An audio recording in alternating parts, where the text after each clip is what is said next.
My name is ChadChad. Not really. And dating people is hard. It can be difficult to find somebody who fits your requirements. For example, just a couple of mine are have to have green eyes, has to have black hair, has to wear a green and black catsuit with a utility pouch on the lower left leg, has to be Dr. Draken's assistant, you know, just personal preferences.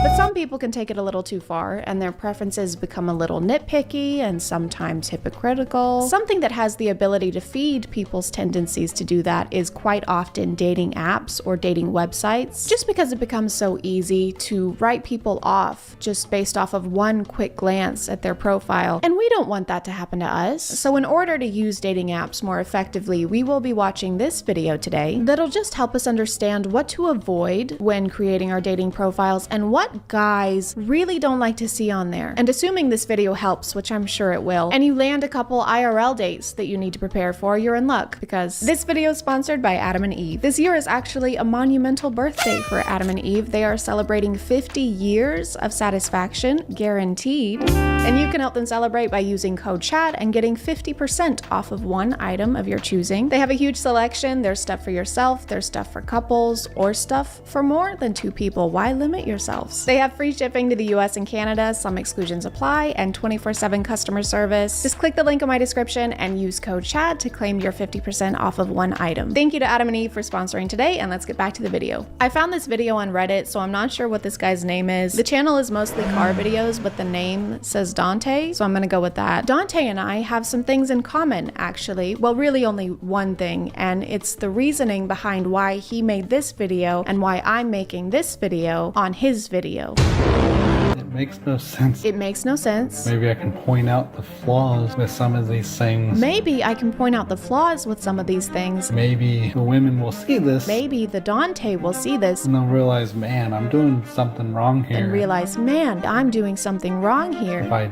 change this or maybe change the way I think, they'll realize, oh, here's how to get a good guy. If I change these or change the way I think, they'll realize, here's how you get a good girlfriend. The one I'm reading right now, they're looking for a partner in crime. It made me think a lot of women are attracted to like bad boys, like people who break the law. People who break the law? I don't necessarily think that this woman's profile was implying that she wants to date a literal criminal. She probably just meant that she's looking for someone who will go to Target with her at 10:30 p.m. on a Tuesday to buy face masks, and not that she is actively seeking out a bank robber. So what do you do for a living? Oh, tax evasion. Oh my god, no way. Yeah, and I also dabble in some vandalism on the side. That is so f***ing hot. Like they put themselves in that situation and the girls are attracted to it. They say they want good guys, but they go after the bad ones. It also made me think, like, seems like, I mean, this is probably why there's few females in the construction industry. There were so many red flags in just those 2 sentences. First of all, females. Can we not do that? It's very telling if you refer to women almost exclusively as females. Also, saying that women want good guys but only ever go after bad guys just has the nice guy mentality written all over it. Yeah, I don't get it. Like, I am so nice to females. Like, I am so respectful of those bitches. I do not think they're smart enough to choose someone good to date. I think they're f***ing stupid, but I don't get it. Why won't they date? I mean, this is probably why there's few females in the construction industry, like, because guys seem to build and women want to destroy. Oh, this is why there are so few women in construction, because females just want to destroy. Has nothing to do with the fact that it's a male-dominated field within which women are often made uncomfortable and treated horribly compared to their male co-workers. Nay. It's because women want to destroy things. Hey boss, great news. We just wrapped up construction on the new Burger King. Oh, that's great, Jeremy, and we're ahead of schedule. Rebecca, what are you doing? Stupid female brain, not know how to build, only know to destroy. Rebecca, please stop, Rebecca. Rebecca, we can't keep rebuilding Burger Kings. Probably why the typical guy is the one who gets down on one knee, and then at the same time, it's the women who are typically the ones that hand them papers and to say, sign here. Men create and women destroy. They just want to watch the world burn. Jesus, dude. I would say who hurt you, But I think we all know. I am sorry that you had an experience, obviously, where your heart got broken, but lots of people get their heart broken and they don't turn into a misogynist. Another thing on here, there's one question on here.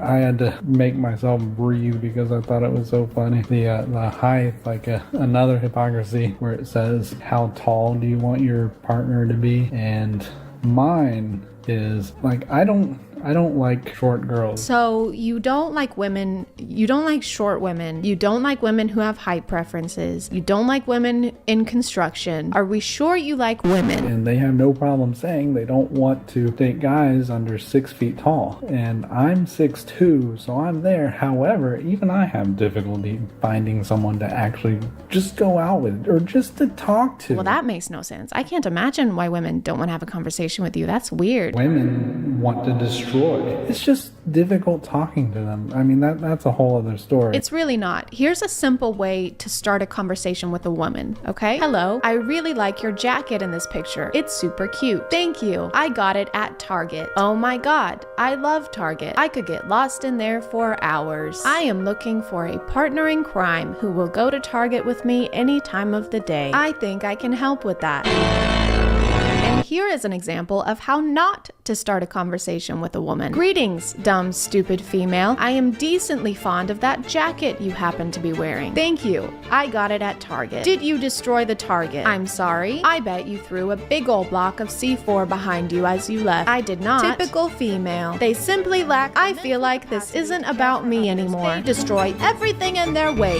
Specifically stated that I will only date someone who's at least 5'7". I'm giving them somewhat a leeway. Leeway? That's leeway?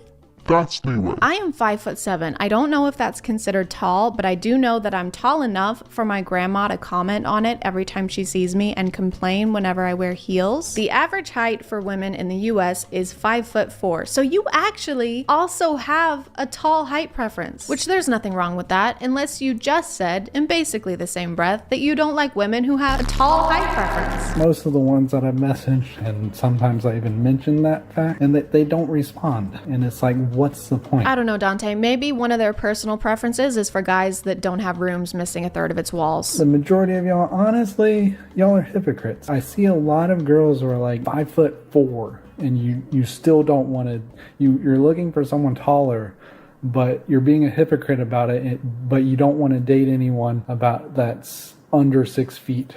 Like, they have to be at least 6 feet tall. And it's just very hypocritical and illogical.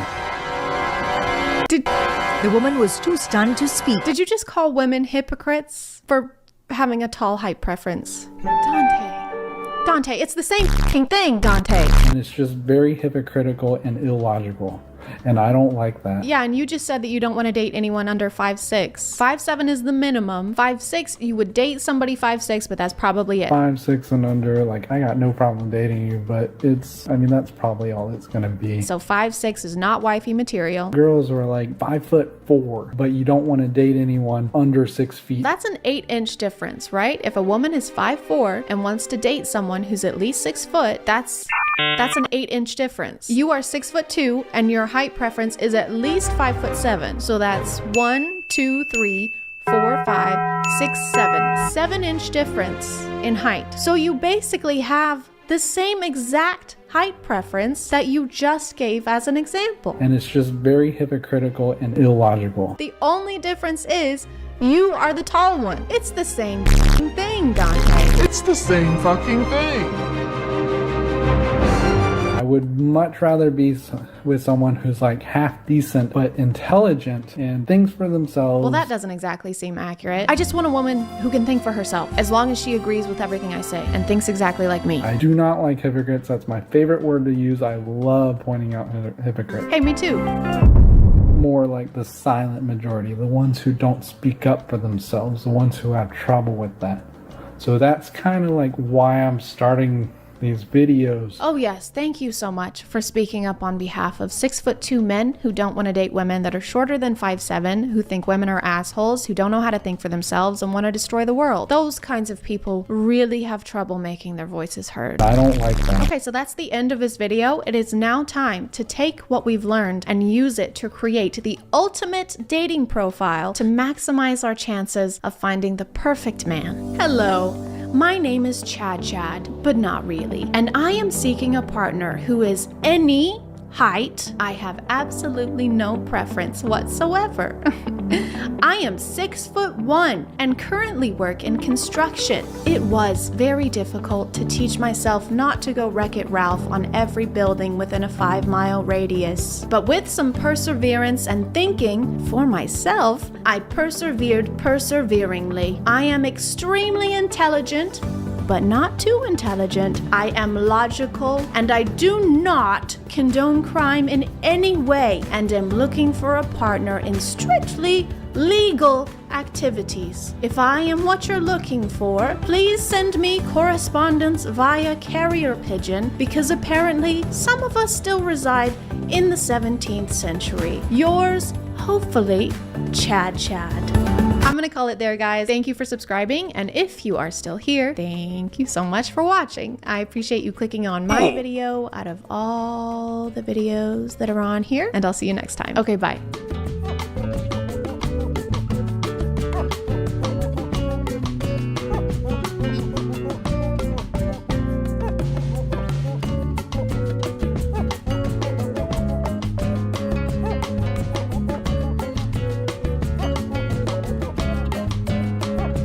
Hey guys, and welcome back to My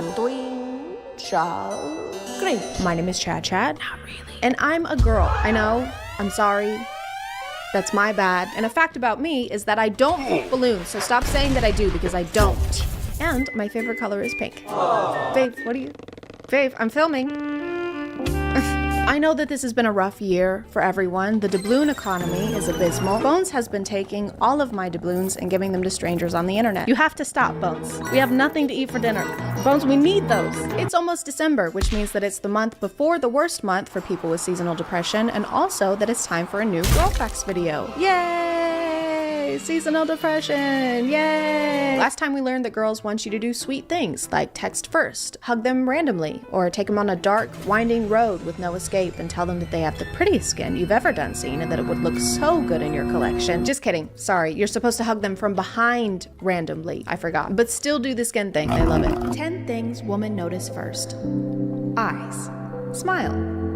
Teeth. So a face, they notice a face first. Not really exclusive to girls, just kind of a social norm. It would be weird to look somewhere else on someone the first time you meet. Hey, it is so great to meet you. Your name was Judith? I'm sorry, you've got just the most beautiful set of kneecaps. They would look great in my collection. Also height, hands, style, scent. You just listed every part of someone that someone can have. It would have been easier to say what girls don't notice at first, like whether or not he washes his hands after using the bathroom, or his massive propensity for gaslighting. Hair, voice, sense of humor. Is this a girl fact, or are we drawing a police sketch? Height, like an inch, maybe? Hands, ball-ish, they're little balls. What was his voice like? He sounded like this. Is this him? That's him. That took all my doubloons. Thank you to Intimina for sponsoring today, and let's get back to the video. When a girl ignores you or replies with K, you've hurt her. Girls don't like to text first because they feel annoying. I'm not sure why, but I guess there's just so many girl facts that we have to have 8 of them at the same time on one screen. This is not how you tell us things. Why can't you just do them one by one instead of throwing them all up there? Imagine if a doctor communicated this way. If a girl laughs too much, even at stupid things, she's lonely deep down inside. Girls are naturally better at detecting lies than boys. You know that guy that every creator uses with the machine and the beard and the sunny disposition? Kiss him goodbye. Turns out we don't need you. We need a girl. Is it all telepathic, or do we still need wires? Is that why our bras have wires? And were you at home the evening of December 7th, 2017? Yes, I was. You're lying. Damn it! If she blocks you on all social media after a breakup, she doesn't hate you. She's trying to move on. You mean to tell me that when she blocked my number and every single one of my social media accounts and filed a restraining order against me that she wasn't trying to get me back? Totally misread that. What do you mean she doesn't hate you? I've never blocked someone and been thinking, I don't want to do this, but it's for the best. I just need time to heal and get over my everlasting love for this person. It's a lot more like, if I ever see this Snapchat story again, I will shit out my lungs and then shred them with a fucking cheese grater. Every girl's weakness is... Oh man. But it's gonna be a crazy weakness. It's a long wait. Being kissed on the forehead. This is so stupid. I can think of at least 10 things that are more deadly than forehead kisses. Ricin, mercury, venomous snakes, non-venomous snakes, small snakes, big snakes, medium-sized snakes. Girl facts, they hate how everyone views them as hoes. What? Girls don't like that? Guess I gotta change my Hinge profile. This is confusing because it seems like it's trying to be helpful, but it seems more like an attack. It's very backhanded. Hey, don't call her a hoe. Yeah. Her name is Abby. Slutty Abby. Get it right. Stinky, get it right. slutty, disgusting, toenail chewing Abby. The reason they take a long time in the shower is because they have a whole routine they do in there. You mean like bathing? It's shampoo. They're not choreographing a cheer routine. Also, is it flooding in the background? Are you dancing in a flood?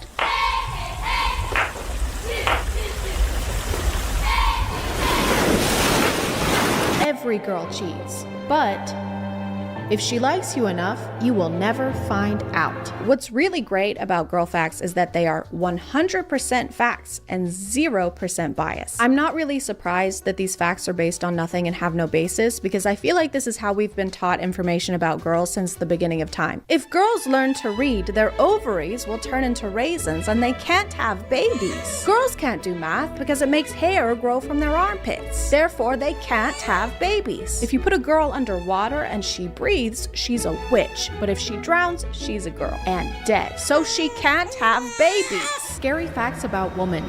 A woman's heart is 4 times softer than a man's heart. When a woman cries, a small vein in her heart cute.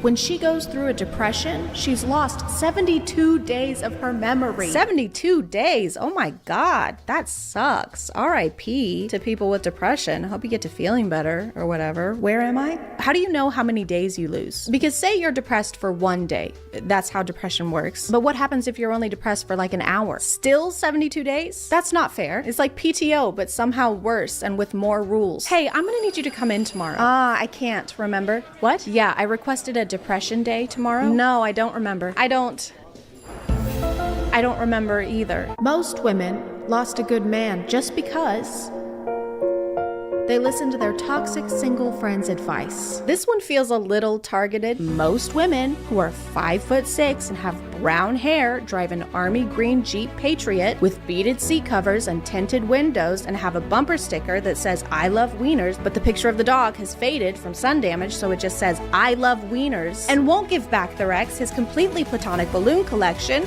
are missing out on a great guy. Girls, if you catch a boy staring into your eyes, he's not just staring at you. He is lost and admiring the fact that he has the world in front of him. Follow for more facts. A lot of these girl facts are overlaid over calm, ambient beach footage. What happened to that? Where are we? I feel like we're about to be approached by a 6'3" Sicilian mob boss. Are you lost, baby girl? I don't want anyone staring into my eyes on this street. Also, I think we just got shot. Nothing puts me in the mood like a fucking bullet to the chest. Girl fact, if you want to make her fall in love with you, kidnap and keep her against her will for 365 days so she has time to develop Stockholm Syndrome. This method only works if you own a yacht in Italy or a boogie board in Ohio. Girls who reply in a minute, they are not girls. They are angels. I feel like if anyone's gonna be a slow texter, it would be an angel. You're saying the ones responsible for keeping 8 billion people safe are also fast texters? Oh God, I'm bleeding out. Not to fear, I am here to help. Thank you, I'm so glad you're here. Whoops, sorry, 1 sec. Okay. Kyle just sent me a doubloon TikTok. Oh, those are funny. Just replying. I think it hit an artery. And done.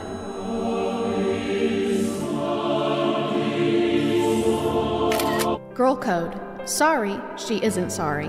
I'm sorry, she means it. Good night. Good night. Good night. She is annoyed. Oh, okay. Her heart is shattered. Okay, everything is good.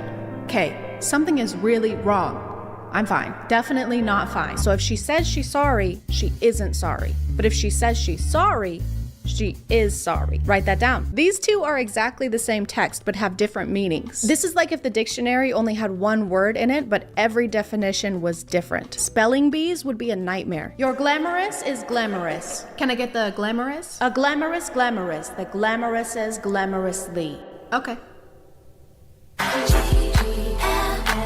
Ladies, you will appear instantly sexier to a man if you expose the skin of your neck in a subtle way. I can't tell if this was written by a vampire or a pilgrim. To attract the opposite sex, expose your neck skin. Then add salt, pepper, oregano, no garlic. If neck skin is arousing, does that mean that scarves are lingerie? Winter is coming, and so will your man when he sees you in our newest line of lingerie. Scarf me up. Get naked this holiday season with up to 50% off. Don't mistletoe these amazing discounts on large scarves, small scarves, medium-sized scarves, venomous scarves, non-venomous scarves. So far, none of these really make sense, but I think the issue is that we aren't actually at the peaceful beaches that are in the background of these. I think we actually have to be present to understand.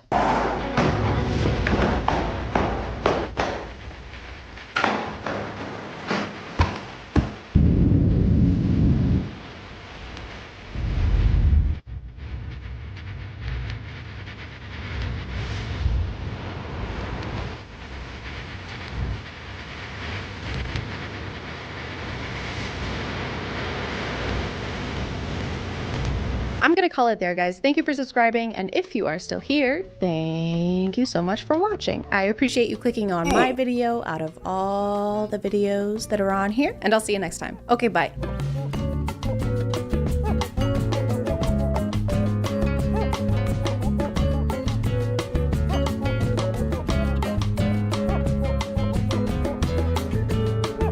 Hey guys, my name is ChadChad. Not really. And every day I wake up, unfortunately, and see a clearly fake video on TikTok like a pregnant woman spending $70,000 to climb Mount Everest. Baby has been kicking a lot. I spent 70 grand getting here and now they're all moving up without me. I don't know what to do. But then I read the comments and to my dismay, they are eating it up. This can't be real. You can't be serious. This just can't be real. You're right. It can't. I've been getting really annoyed with the internet over this. I'm pretty self-righteous also, because how do you miss the blurred out Sora logo in the corner of the video? Or how do you miss the literal word Sora being in the account's username? But then I had to stop asking myself those questions because the worst possible thing happened. They got my ass too. Couples therapy. This is Paul and Stacy. According to their bio, they are a fun family that refuses to grow up. And then they have their business email right after that, which is pretty grown up if you ask me. We'd love to collaborate with you and hear some of your thoughts on content strategy. Goo goo gaga. They make a lot of videos where the husband scares the wife and she freaks out. This is why you shouldn't scare your wife. Or he scares her and she hits him in the balls. This is why you shouldn't scare your wife. But no matter what happens, she is gonna scream like a boiling tea kettle. Harmless prank is the best. Harmless? He shocked her and then drug her off the bed. She came crashing to the floor. What do you think a harmful prank is? Murder? I have to sit back in this chair because my back is killing me. They're basically the equivalent of those early 2010 YouTube couple prank channels where you had to suspend belief in order to accept that they're possibly surprised by pranks anymore. Oh no, here comes my husband holding a DSLR camera. I sure hope he's not about to dump water on me like he did yesterday. And the day before that. And the day before that. And the day before. Basically, every video involves them terrorizing each other in some way.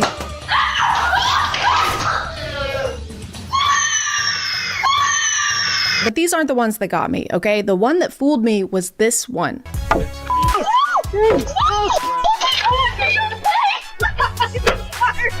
I saw this months before I knew who they were, and I was like, yeah, accidents happen. Plus, this is low quality security camera footage, and nothing has ever been faked on a low quality camera, except for the moon landing. This is like something off of a movie. Rom-com IRL. This looks straight out of a rom-com. Why do people keep saying that this is a rom-com? If anything, this is like a crime doc. Look at this. Watch this.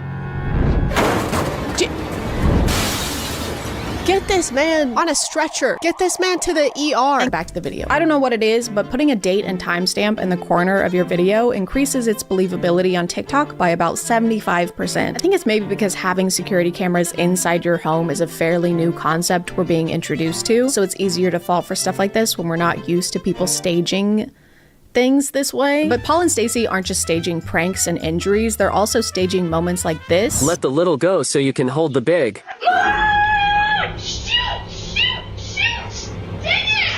Aw man, I hate when the water I put on the pot to boil starts to boil in the pot full of water that I put on the stove to boil. Nothing's going my way today. I love everyone losing their minds over the spaghetti noodles getting cooked a little too much.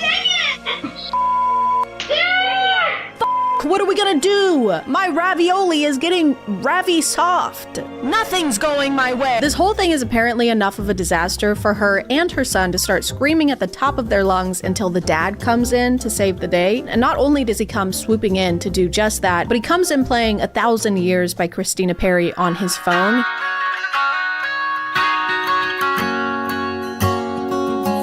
He already had that playing. He already had that preloaded.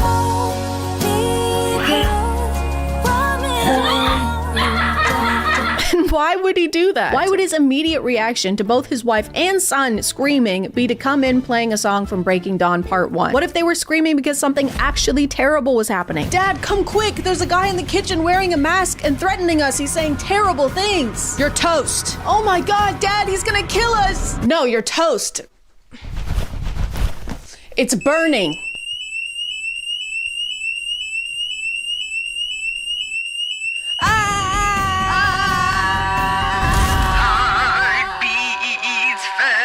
After he de-escalates the situation, the whole family shares a hug and sways to the music.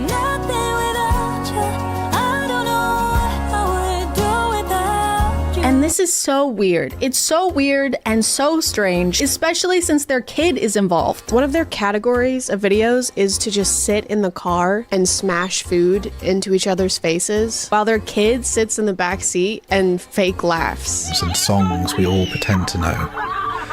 Right now it feels ordinary. Imagine being a kid and your parents are constantly making you act in TikTok videos where your role is yourself. A version of yourself that's having faux loving moments with your family. Not actual loving moments, but staged ones where there are millions of people and cameras watching you. Imagine how cool that would be. Dude, my life is like a movie because everything is scripted and there's not enough child labor laws in place to protect me. Do you think they ever take their son to get ice cream and don't smash it in each other's faces in front of him? He's in the back seat like, guys, can I please just have an ice cream cone? For what? Can I just eat it this time, guys? Please. I also kept getting videos from this account that's promoting skincare products, and her thing is to walk up to strangers and put something on their skin without their consent. No. Oh. No, this is not happening, no. Oh, no, is it? No, you need to back away from me right now. And when they react angrily or tell her to go away, she just won't. I was gonna try my product out on you. No, I'm going to call the police. You're going to have to get away from me. No matter how many times they tell her, no thank you, or we're not interested, she just keeps shoving it in their faces. Oh my gosh. Excuse me. Please get back. I know the saying all PR is good PR, but when it comes to selling products on TikTok, I don't know how beneficial it actually is to just make people think that you're a despicable public nuisance. Banana, she has multiple videos where she does this to a teenage girl and their mom will freak out. We do videos on TikTok. I didn't mean to scare you, but I just wanted to try and see. No, I'm good. I don't want to buy your Vibe facial system. No, thank you. Are you sure? I harass people and don't respect their boundaries. Oh, I'm sorry. I didn't realize. Yeah, let me get one. Her script usually goes something like, no, it's okay. I'm testing my facial product. I'm actually testing out my facial product. I wanted to try it on her. No, thank you. Bye. No, it's okay. You don't understand. I'm doing something. No, it's okay. Let me do something. I'm Doing something. I'm in bed now because my back hurts, and I also started my period. And also, I'm gonna jump off a cliff. She'll also point out people's flaws so she can fix them. I'm sorry, you just have some acne on your face. That is my daughter. She has some acne. I'm sorry. So not only is she pretending to harass people, she's also insulting them. It's like pushy car salesman meets passive-aggressive mom. You want this car? No thanks. Are you sure? It looks like you've gained some weight. What does that have to do with anything? It's energy efficient, unlike you. You look tired. I'm just not wearing makeup. It's got a very spacious cabin, which you're gonna need. Mom. She also goes up to people and sticks this big-ass mask on their face. Whoa, whoa, oh my gosh. What are you doing? Oh my gosh. Which has this comically long cord and battery pack attached to it that's just swinging around, hitting everything. Try this. Put it on. Try it. Try it. It's for your face. It's hideous. This thing is called the Age Rewind Miracle Mask, and according to their website, it targets the appearance of fine lines. But if you don't believe it, check out their customer results. Clearly it worked for this real human woman. I love this product. I have never looked better. At least it's only $400 and sold out. And this part looks like a ball sack. Another kind of fake video I keep getting are these dumbass promos for no free promo. No free promo is this AI app that claims it can find your partner on dating apps using a picture of their face and their name. And the only promotion I ever see for it is through these undisclosed scripted promos that are just pure rage bait. Who are you? I'm Mike's wife. Who are you? Are you one of his Tinder dates? Can we not do this here? Like, wait, you said you weren't married. Look, yeah, no, he's married, and we have 2 kids. Guys, this is a nice place. Can we not? You have kids? Guys, please relax, okay? This is a nice place. That's why I'm wearing a faded Flash t-shirt and cargo shorts. They'll literally plaster the name and logo of the app all over the video, and somehow the comments are never talking about how it's an ad. This is a beautiful poster of your Tinder that you can go hang up in your new home, and you're gonna find a new place to go, and you're gonna hang this beautiful poster. Look at this beautiful poster. There's so many accounts that make these promos, but I get a lot from these two specifically. I think they're partners in real life, and they catch each other cheating every single day. What is this? It's your birthday present. See, I got you cheater cookies. I made those myself. And red flag cupcakes, since you're a walking red flag. Unwrap your present.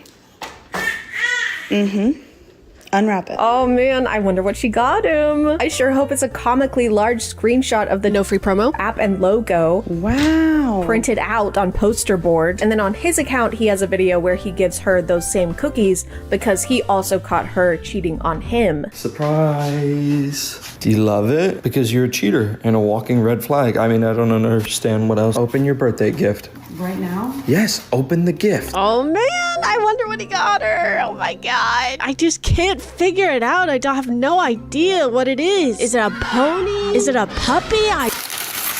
Oh my goodness, look at that.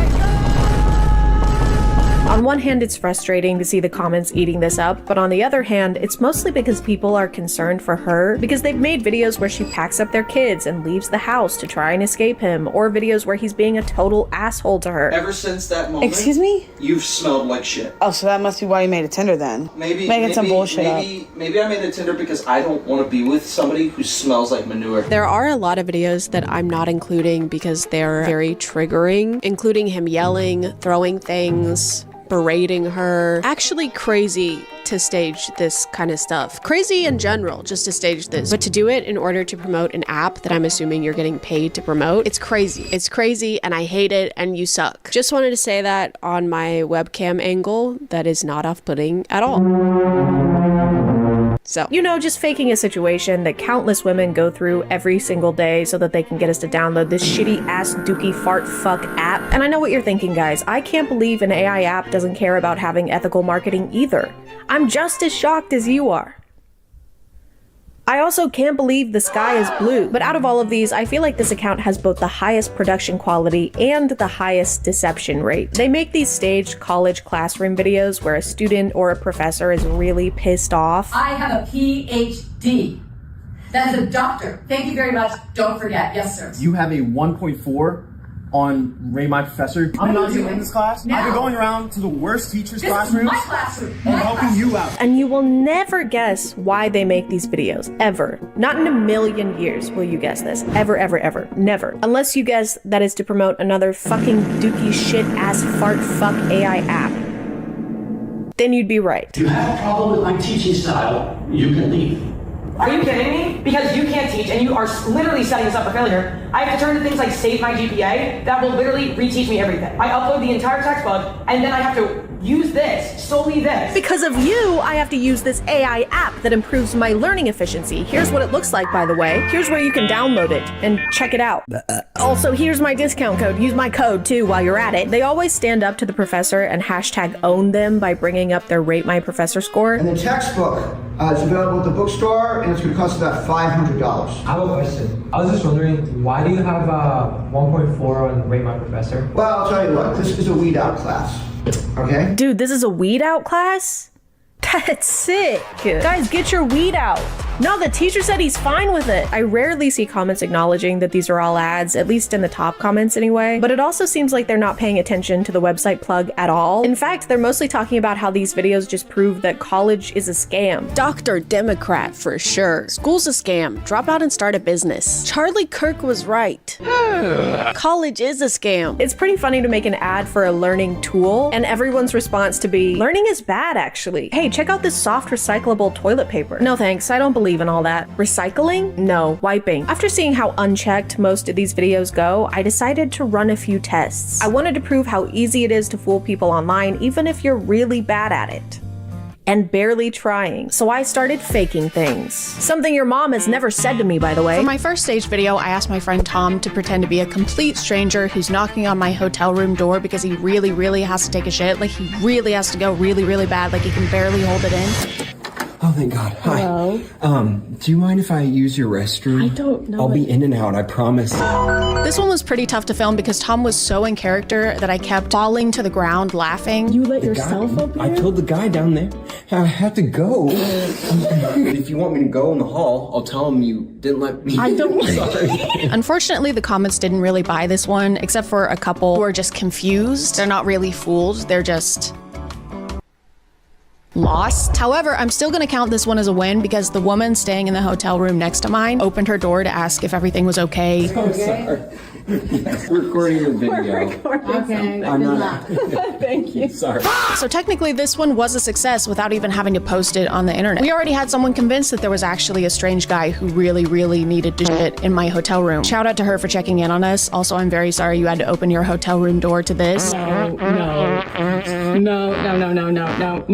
By the time I made my second video, I realized I wasn't gonna fool anybody unless I used the tried and true methods. So I put a date and timestamp on there to try and make it look like security camera footage. But I can't quite get my voice to do this. So instead, I just used an actual tea kettle. Oh no! No! Oh my God, I burned the water! I ruined the tea! I also don't have a son that I can use for content. A human son, anyway. Oh my God! Are these for me?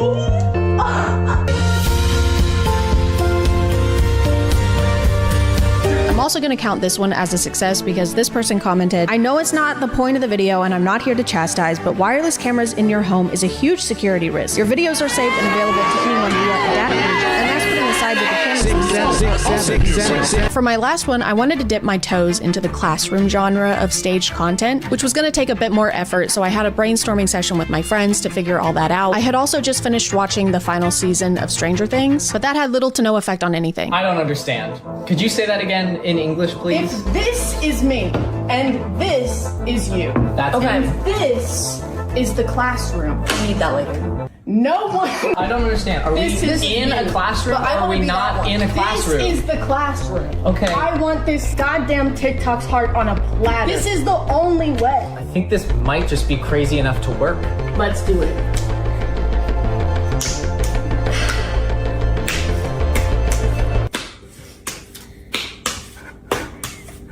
When I was editing this one, I tried to use this format that the classroom video accounts will do, where they put the most interesting part of the video at the beginning, and then the actual video starts. Can you put that away? Are you watching a video in my class?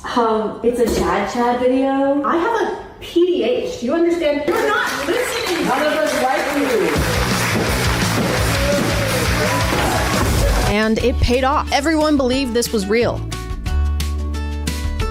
Don't check the comments though. Yet another successful experiment. Being on the internet right now, especially with AI and how quickly that's evolving, it's more important than ever to not take everything you see online at face value. It's very important that we all doubt everything. Because if it's this easy to fake a video about your spouse cheating on you or a whole college classroom, imagine how easy it is to fake a video of your morning routine, or how perfectly organized your closet is, or how this serum on TikTok Shop made your skin flawless and perfect. So if something makes you feel bad or angry or inadequate on the internet, it's pretty safe to assume that it was designed to do so. Because the only thing that's 100% real is reality and my teaching qualifications. I'm gonna call it there, guys. Thank you for subscribing, and if you are still here, thank you so much for watching. I appreciate you clicking on my video out of all the videos that are on here, and I'll see you next time. Okay, bye.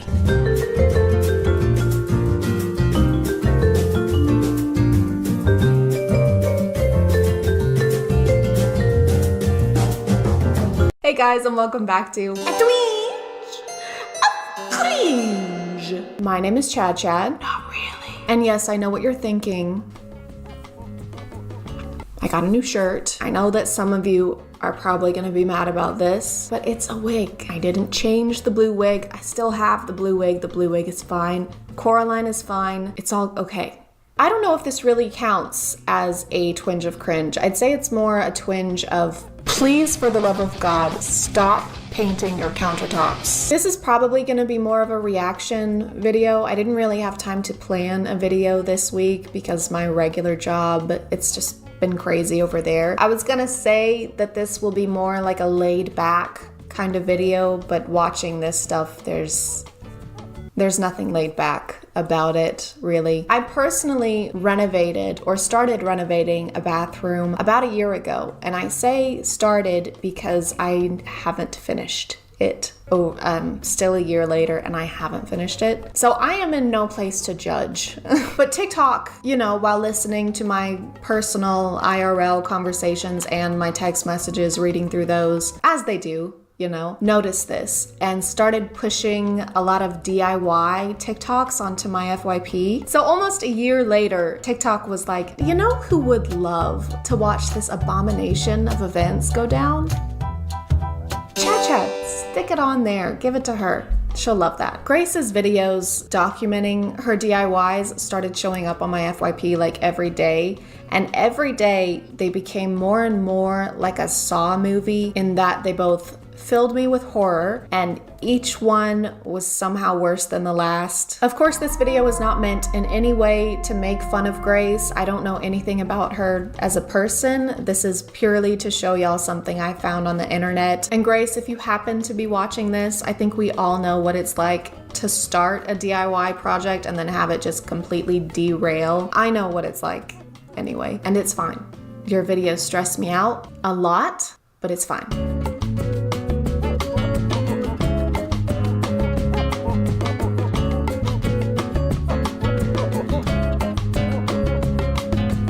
So we're starting off pretty tame. It looks like they've completely painted the bathroom floors with a matte black paint since it's covering everything, including the grout. But then they tried to add this stencil, which those are pretty popular on TikTok right now. And there is something kind of wrong with this stencil. The lines are bleeding more than me on my first period after the COVID vaccine. They're really bad, and no one warned us. Why would they need to tell us anything about that? Where do y'all stand on the whole stenciling tile thing? Let me know, because I'm torn on it. I feel like on one hand, I think it looks good sometimes, and then on the other hand, I feel like in the future, they'll look at it how we currently look at 80s carpet over hardwood, except it's a lot harder to peel up layers and layers of paint than it is to just pull up carpet. They're getting white paint everywhere. That looks like a footprint. You can't have your work area be on top of your project area. That's like if Da Vinci used Mona Lisa's face as his painting palette. This is the TikTok that really blew up. She started out painting the countertop, which I think it looks pretty good. She doesn't get very close to it, but it's like a speckled pattern. But right after this, she tries to Command Z the floor. Okay, so everyone kept asking me for updates. I listened to a couple people who commented and told me to sand it. I tried that. Look, I even bought this fancy sander thing, but now all the layers are coming up. And I think we skipped something because now the countertops are green. Oh, and I painted the counter green, so there's no video of that happening. I don't know what the motivation was. I thought it looked good before and she could just change the floors. Like here, I'm trying to sand it to make it smoother. She even paints the sink or the basin or whatever you want to call it. She painted the fuck out of it. But I thought it looked better than the bugs, but now I'm just like, it looks like snakeskin help. It looks so bad. This actually made my stomach drop, and it's thick too. It's so thick. It's clumpier than a 100 grand bar. Just stop trying to fix it. Quit putting more layers of green paint on top of it. If this was me, Grace, at this point, I would just move. The amount of money, and I know it's a little late and this has probably already been said in her comments, but the amount of money spent on the initial supplies for the renovation and then the many trips back could have paid for a professional crew to come in and finish this in like a day. And then each member of the crew and their families could have gone together on an all expenses paid vacation. And I'm no chemist, but acetone, paint stripper, paint thinner, and is that acrylic paint? I'm just waiting for the TikTok where this entire room is melting in flames, which, assuming no one was injured, might be a mercy. I think the next few weeks are dedicated to her getting the green paint off the countertops, and she does. She finally does. She gets it all off and then she repaints it again with just white and it looks great. She bought the actual stick-on tiles to put on the floor and she painted the cabinets this really pretty green color that I like. So things are starting to look up, right? Y'all, I was spraying the gloss on my cabinets. They were done. They were ready to go. Something happened with the gloss and it's like... She has to strip the paint off the cabinets also. Every time I think it's getting better, it doesn't. I think the fact that the different colors of paint are literally everywhere is making this experience way more anxiety inducing. I mean, it makes sense because she's just gonna redo the floor anyway, but drop cloths, newspapers, I'd accept a single strip of paper towel. She does redo the floor and it looks great. And then she decided that she wants subway tile around her tub, which yeah, that would look cute. Subway tile is cute. Except she already had subway tile around the tub. So she took peel and stick subway tiles and stuck them over the actual subway tiles. It's like she's never seen her bathroom before. Sometimes it's like she looked at a completely different room when she planned this. Hey, architect person, did you finish the plans for the living room remodel? Oh yeah, totally. Here you go. Awesome. Thanks. Hang on. This is a drawing of the current living room. Yep. This is supposed to be the remodel. Yep. So we're just tearing down the current living room. Yep. Then rebuilding it. Yep. Exactly the way that it was. Yep. Okay, well, isn't that just a little pointless, though? Right, so I didn't look at the living room per se, but I did look at the pantry downstairs and just made the plans based off of that. So I think we should just go for it and cross that bridge when we get there. We are what? We're at that bridge right now. Huh. Weird. Does anyone know why this happened to my beautiful countertop? Please, anyone? Everything was like literally perfectly fine, and then I look over and this is happening. Huh? Oh, I'm just pulling out the gray hairs this experience has given me. She pulled the paint off the counter again. She had to peel it off again. She paints it white again. I guess she just had to use a different kind of paint. Y'all, I'm thinking about changing the color of counters to like a deep orange. Let me know what y'all think. I don't know how I feel about this one. Like, I don't know, I feel like it would look kind of good. Like, no, I think you should stop touching the countertop. Just leave it the fuck alone. No orange. Just Stop it. So thank God she doesn't do that. She finishes the floor and it looks amazing. After all the blood pressure spikes and anxiety this account has given me, it looks good. Honestly, this is a great example of TikTok coming together as a community and working together. Every once in a while, she'll post something like this and all the comments will just be yelling at her. She didn't do the orange countertops. I think the comments convinced her to put down the paintbrush and stop trying to change everything. And I was gonna say y'all deserve some kind of award, but I guess it was all just a calm before the DIY storm. She decided, out of all things, to paint the grout gray. She has to have like a personal vendetta against this subway tile. It kind of reminds me of Selena Gomez's list that her stepsisters leave her in another Cinderella story. Paint the pool pink. Regrout the tile. Vacuum the driveway? This is ridiculous. Just slapping paint on everything. And guys, she puts faux wallpaper, faux brick wallpaper next to the tub with the subway tile. I'm not mentally equipped to deal with that this week. Does anyone have any advice on how to put wallpaper on evenly? I'm trying my hardest here, y'all. It has potential. It's gonna match that. It's gonna be a vibe, okay? I don't think it has potential. It's faux brick wallpaper next to real subway tiles. They don't match and it makes them look even more fake. And the flooring pattern too, there's too much going on. It looks like you put Pinterest bathroom DIY into an AI and this is what it vomited out. She pulled the wallpaper off and it looks good again. Grace, it looks good. Just leave it. Don't touch it, or I swear to God. Grace seems like a really sweet, very positive person who handles all this way better than I ever could. I also love the way she responds to comments. She never really looks at quitting as an option. She just goes immediately from something not working to trying to find a way to fix it, and I really appreciate that about her. I think the universe chose the right person to test with this. I hope she gets the bathroom and the home of her dreams, and I hope she gets everything exactly the way she wants it, because after this, she definitely deserves it. I'm gonna call it there, guys. Thank you for subscribing, and if you are still here, thank you so much for watching. I appreciate you clicking on my video out of all the videos that are on here, and I'll see you next time. Okay, bye.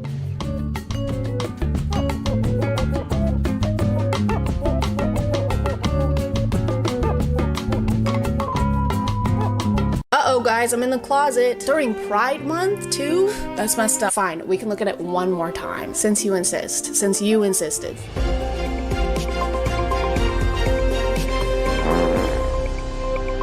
Hey guys, today we're talking about men who kick balls and men whose balls we'd like to kick. A twinge of cringe. My name is ChadChad. Not really. And imagine you're a hardworking woman. If you're already a hardworking woman, you can just sit there. You've done enough. Now imagine you've dedicated years to your education, countless sleepless nights and energy drinks, all while working a job, or 2 maybe, or maybe even 3. Who knows? Everything sucks right now, but it was all worth it because today it's finally over. You've done it. Your friends and family surround you, beaming with pride as you toss your cap in the air and celebrate one of the biggest achievements of your life. And then a guy gets on stage and says this. I think it is you, the women, who have had the most diabolical lies told to you. How many of you are sitting here now, about to cross this stage, and are thinking about all the promotions and titles you are going to get in your career? Some of you may go on to lead successful careers in the world, but I would venture to guess that the majority of you are most excited about your marriage and the children you will bring into this world. If you don't know who this is, lucky, this is Harrison Butker, and he is a kicker for the Kansas City Chiefs. More like Kansas Shitty Chiefs, am I right? Haha, good one, ChadChad. Up top. Oh God, ChadChad. No, don't. If you don't know who they are Taylor Swift's football team, and if you don't know what football is, figure it out. I can't hold your hand through all of this. Harrison was invited to be the speaker at a graduation ceremony where he decided not to stick to the status quo. No, no, no. No, no, no. Stick to the status quo. Did you hear that run? I've got runs. I have the runs. Instead of using his time to inspire graduates or congratulate them on all their hard work, Harrison decided to use his time to complain about things that bother him. And the first thing that bothers him, apparently, is women having careers. And thank goodness he was here to save these women from the diabolical lies such as, hey, if you want to have a job,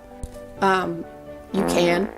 The true diabolical lies at college are typically more like, this will get you a higher paying salary. You're gonna remember a single vocab word from your 4 semesters of Spanish. Harrison took this opportunity to address women and women only. He doesn't mention the importance of child rearing to the male graduates and brushes off their achievements as being kind of a pit stop on their way to becoming wives. And this might be one of the most inappropriate places to do that ever. The best time to try and tell women what they should be doing with their lives is never, but the worst time is when they're actively doing what they want to do with their lives. They're currently making an achievement toward their career, and you chose this one right now to talk about how they should be getting married. Maybe take a break from the balls and kick rocks for a minute instead, maybe. No, this is not a meet and greet.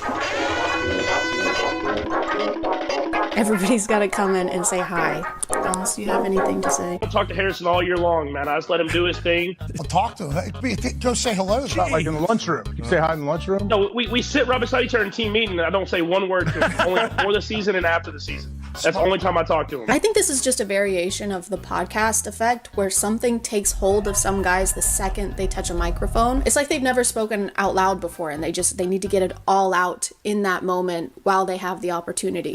All right, thank you. Thank you all for being here at my wedding or baby shower, I don't know. Anyway, this reminds me of how much I hate chunky peanut butter. If I wanted to eat peanuts, I just eat peanuts. Honey, could you talk about our love, maybe? This reminds me of how much I would love for women to never speak again. He makes a comment about how his wife's life didn't begin until she married him. I can tell you that my beautiful wife, Isabel, would be the first to say that her life truly started when she began living her vocation as a wife and as a mother. Which makes it sound like women are mindless NPCs just hovering in a market somewhere until you propose to them with a mermaid pendant. I need Harrison Butker to know that I love my kids, I love my husband, but my life ended when I had them. It's pretty conceited, I think, to imply that your wife's life didn't exist until she was legally bound to you. Before we got married, before my wife had the opportunity of marrying me, she was hovering in this dark plane of incommunicable nothingness. Oh, where is my husband? Won't anyone wed me so I can see the skibbity toilet and taste the watermelon ice disposable vape? I'm beyond blessed with the many talents God has given me, but it cannot be overstated that all of my success is made possible because a girl I met in band class back in middle school would convert to the faith, become my wife, and embrace one of the most important titles of all, homemaker. After telling us how talented he is, he attributes his success to the fact that his wife is a homemaker and primary educator of their children. Oh, hell no, man. What the fuck? It's fine, I don't care. And I've noticed that a lot of husbands like this don't bring up being a homemaker unless it has to do with them and their own success. It's almost as if what they appreciate most about their wife's hard work is the fact that it's helping them do the actually important hard work. The important man job, career man, work stuff, sport stuff.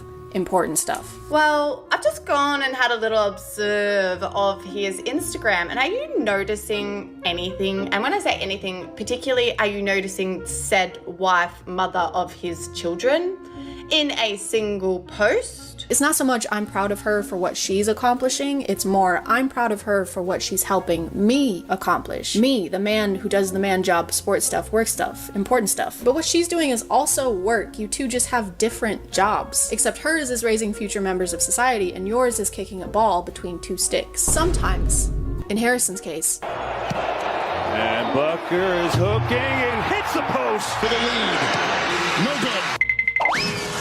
He doesn't stop there, though. He goes on to bring up every political qualm he has, such as reproductive rights, IVF, and degenerate cultural values. I wonder what cultural values he's talking about. Probably objectively bad ones. Probably, right? Probably bad ones. I am certain the reporters at the AP could not have imagined that their attempt to rebuke and embarrass places and people like those here at Benedictine wouldn't be met with anger, but instead met with excitement and pride. Not the deadly sin sort of pride that has an entire month dedicated to it.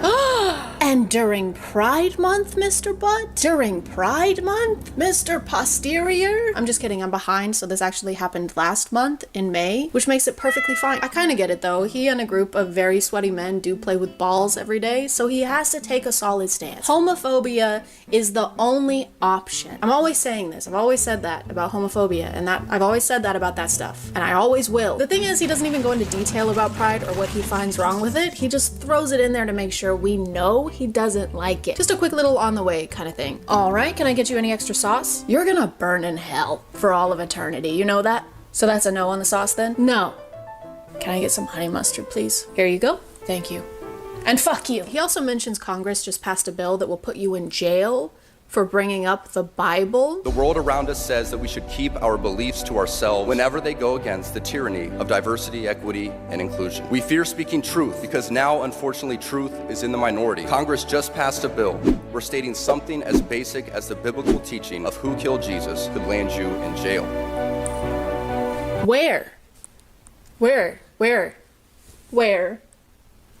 Guys, we're in the minority. Guys, they want to put us rich white men in jail. Nobody likes rich white men anymore, guys. What are we gonna do? This entire speech feels like he doesn't know where he was gonna be giving it. It's like someone told him he was preparing for a presidential debate or something. And for my first act as president, I'll be making every man grow a beard like this, like I have. Hey, you can't tell men what to do with their face. That's ridiculous. Well, can I at least tell women what to do with their ovaries? Oh, yeah, that's fine. My name is Mr. Butt, and I approve this message. People started wondering about the process of inviting Harrison as a speaker and why no one reviewed his speech beforehand. And I was wondering that too until I realized that this speech was being given at Benedictine College, which is a private religious school in Kansas. You also have to keep in mind this was at a Catholic and conservative college, so a lot of the men were like, yeah. Not only did it seem to get little to no negative feedback from the crowd, it apparently received a standing ovation. Some of us did boo. Me and my roommate definitely did. There was a standing ovation from everyone in the room, except from me, my roommate, and about 10 to 15 other women. I still have no clue why he specifically was asked to speak. He didn't attend this college, he was never a student, and he even admits himself at the beginning of his speech that he's not a professional speaker. And I felt that one graduation speech was more than enough, especially for someone who isn't a professional speaker. Which is true, but maybe don't start your speech by letting us know how unqualified you are to be giving it. Doesn't exactly instill confidence. I'm no professional doctor. I'm no professional nurse either, all right? I'm no registered anything. I'm not registered or qualified to do anything, just so you know, just putting that out there. Maybe someone else should do my catheter insertion then? Once clips of the speech got out, people started sharing their thoughts about it on TikTok. It is a crazy day when a football player that kicks a ball for a living is saying a speech at a college and telling women, you mean nothing? Your life means nothing until you get married and have kids. In front of women that have spent years working hard to achieve this amazing achievement. 32,509 signatures is crazy work, especially within the span of 2 days. It is honestly beyond comprehension to understand how in 2024 a man could get up on a stage and say that a woman's life is only meant for marriage and having babies. Absolutely insane. And for the most part, people were in agreement that this wasn't the most encouraging speech you could give to women. The women. But of course, you know what they say, behind every loud-spoken misogynistic man, there is a loud-spoken misogynistic Brett Cooper. With a college degree and a career and no children yet, I can confidently say that Harrison Butker is right. And there is nothing wrong with a man in tears celebrating his wife and thanking her for the sacrifices that she makes every single day for their family and their children, and the sacrifices that every mother around the world makes for her family. No one is saying it's wrong for him to thank his wife. He basically told a crowd full of women that they shouldn't be doing what they're currently doing. He claimed they'd been fed lies by choosing to pursue a career. Mr. Posterior's wife is allowed to do whatever she wants, and the female graduates in this room are allowed to do whatever they want without some football guy dude trying to convince them otherwise. And it's not wrong to acknowledge that millions of women around the world desperately want that. Want to be a homemaker. Are the millions of women with us in this one room at Benedictine College? We're not talking about women who want to have a family and don't want to go to college. That's a completely different demographic. Not to say that some women at this graduation don't want to have a family. I'm sure plenty of them do. But the fact that the only address to women he makes during this entire graduation ceremony is to brush off their accomplishments and basically say it means nothing in comparison to their wifely duties. Boo. Tomato, potato, tomato, potato. avocado. I don't know what we expected though. He does have the literal word butt in his name. Anything that comes out of him is gonna be shit. For some reason, people like Harrison believe it's women's innate desire to get married, and if they don't, they're denying themselves and are deep down very miserable. Not me though. Deep down, I am nothing. I have no thoughts. I don't actually exist yet, so I'm sorry. Let me just...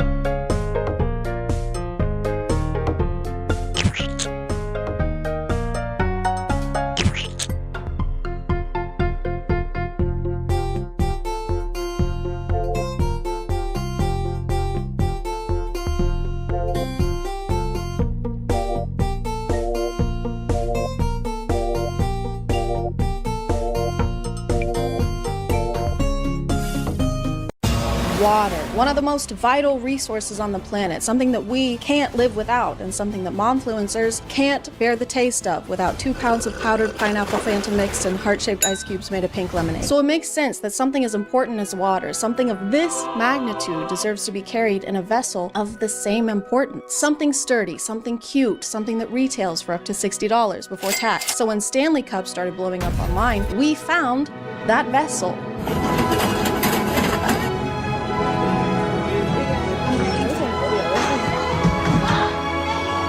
For the past year or so, I had never really heard of Stanley Cups, and if you still haven't, Stanley Cups are to Hydro Flasks what Hydro Flasks are to Yeti Cups. I feel like I need to have something in my hand. I can't do this without something in my hand.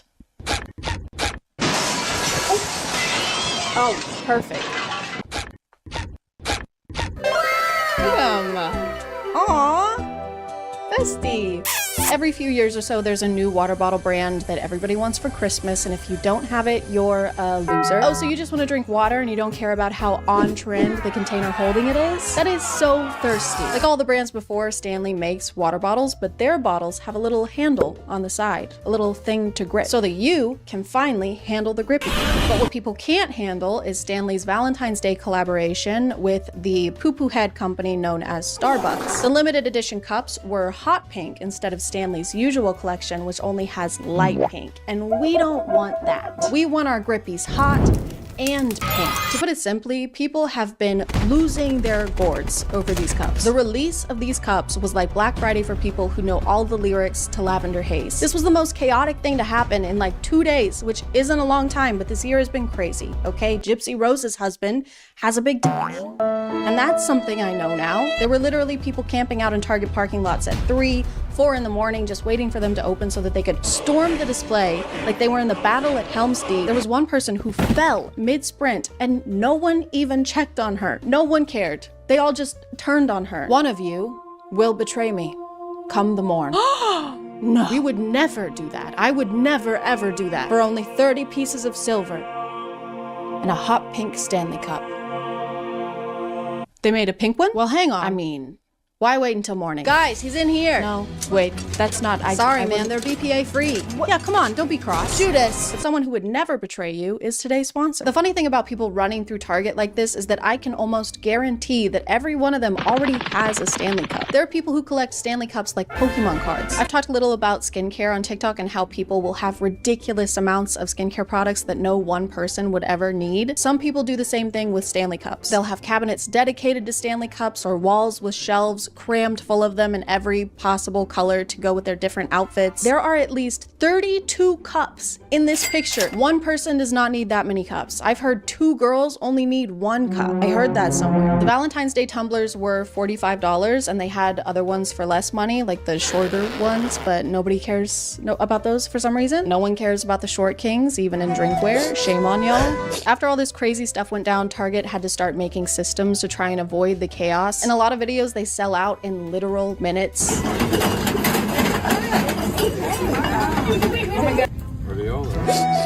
People were grabbing them so quickly that they had to start enforcing a 2 per person limit on the cups. Some Targets were apparently even handing out tickets to the lines in front of Target. How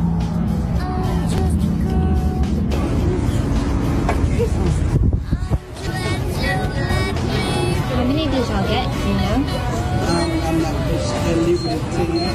And if you didn't get handed a ticket, you can't buy a cup. Like, there's no point in you even going to the display if you don't have this ticket. You basically have to win the lottery to buy one of these cups. Actually, it's not even like winning the lottery. It's like having to win a lottery just to be able to buy a ticket to win the lottery. Hey man, how's it going? Can I get the Powerball? You got a ticket? Not yet. No, it's the Powerball. You gotta have a ticket to buy a ticket, okay? I don't care how powerful your balls are. Some stores had cops guarding the display, and you might be thinking that's kind of overkill. It's not like anyone's doing anything illegal.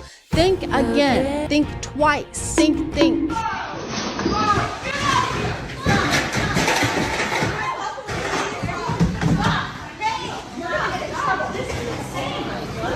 Fucking loser. This guy grabs an entire box from behind the counter, which is crazy. I don't care about Starbucks or Target, but don't stress out the employees. They're already over your shit without you doing anything illegal. You're legally a pain in the ass. But then these people body slam and tackle him. Stop him! Stop him!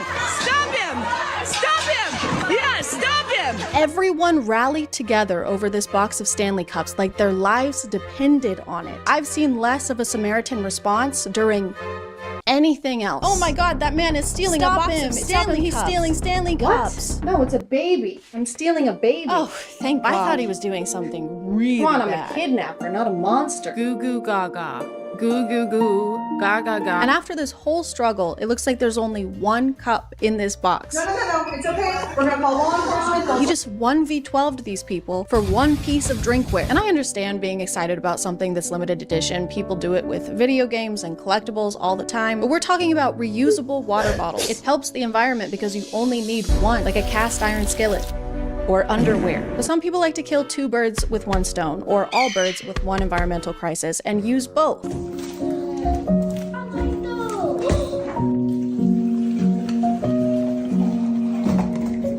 On the bright side, this is more efficient. This way, the plastic will end up in the ocean faster. Time is money. Money is Stanley Cups. My leg itches and my hand is sweaty. This is just insulting, because if you're gonna use plastic water bottles, at least use them. The environmental impact can't be for naught.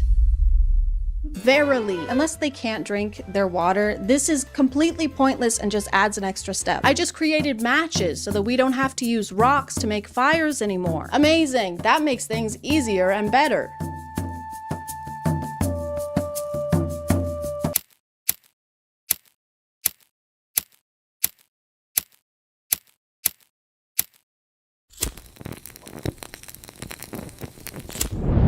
That was way easier. So convenient, right? I know they want the aesthetic, so that's why they have to pour the water into the Stanley, but it's also so they can use the Stanley bowl attachment thing.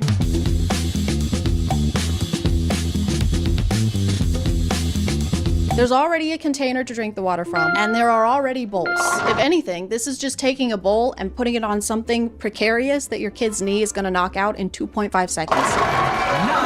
And if you take too many grapes from one side, the whole thing will topple over. This is like putting your toddler's food on top of a Jenga tower. And that's another thing about Stanleys, is that people like to make accessories for them, which if you take into account the people who think of these as accessories and buy different colors to go with their outfits, this is accessorizing an accessory.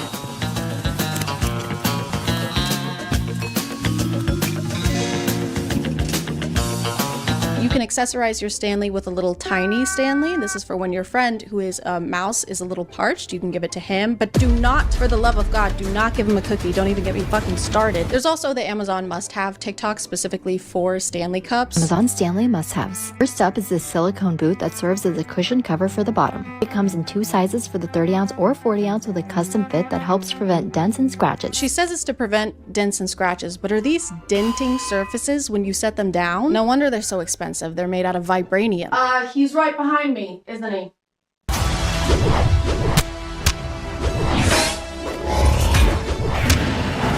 You can also buy clothes and purses for your Stanley. This carrier is another favorite, especially if you like to bring your Stanley on the go. It secures around the cup with Velcro for a nice snug fit. This pouch that's designed to strap onto Stanleys so you can keep a few of your important belongings like a cell phone, key fob, and card holder all together. It kind of seems like a water bottle isn't what you want. You would like a doll, like a Barbie or an American Girl doll. These are probably as expensive as American Girl dolls, which is really hard to be. And this is fine. Some of these are cute. I'm not gonna pretend that they're not, but what isn't cute is whatever this is. The packaging was so cute, I had to get it laminated. Then I rolled it up and tied it with a scrunchie, added some glue dots to the back. Now I can use my tumbler without messing up the label. You just laminated garbage. We don't need ways to make trash last longer. Biodegradable. That's for betas. That's why in 2024, I'll be making garbage immortal. Vote for me, and the only degrading you'll see is in the bedroom. And your quality of life.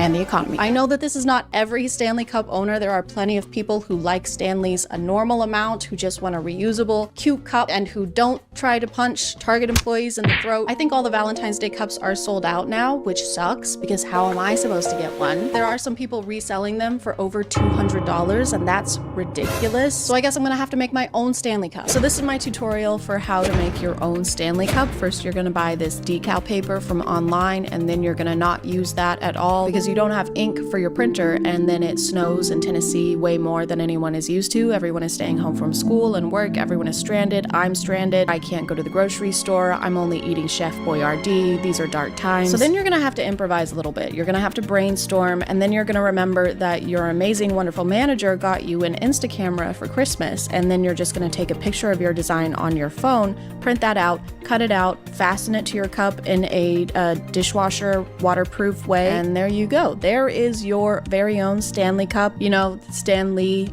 like the guy, laugh. Then you're gonna test it out. You can take it with you places as long as you don't go any places because you're stranded. And I know what you're thinking. You're thinking there's no lid and so it's not gonna be spill proof, but that's actually not factual at all. It is spill proof. Whatever fun things you're up to, you can take it with you. It's just that kind of cup where it's kind of like a companion. It's kind of sentient. It's like its own being. Sometimes it speaks to you, it talks to you, it whispers in your ear at night. You can take it with you when you go sledding in the snow, or you could if you had the fun kind of snow and not the kind of snow that's just sinks down every time you step on it. But the Stanley Cup finds a way. There is always a way to have fun with a Stanley Cup, with this Stanley Cup that you made. So yeah, if you happen to have all these ingredients laying around your house, highly recommend making your own Stanley Cup. That's about gonna do it for me.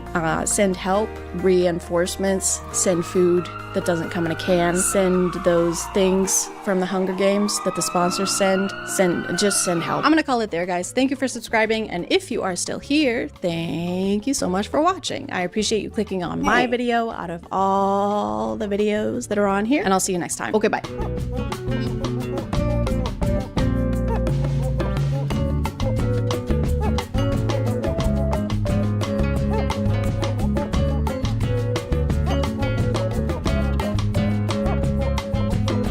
Matt Rife.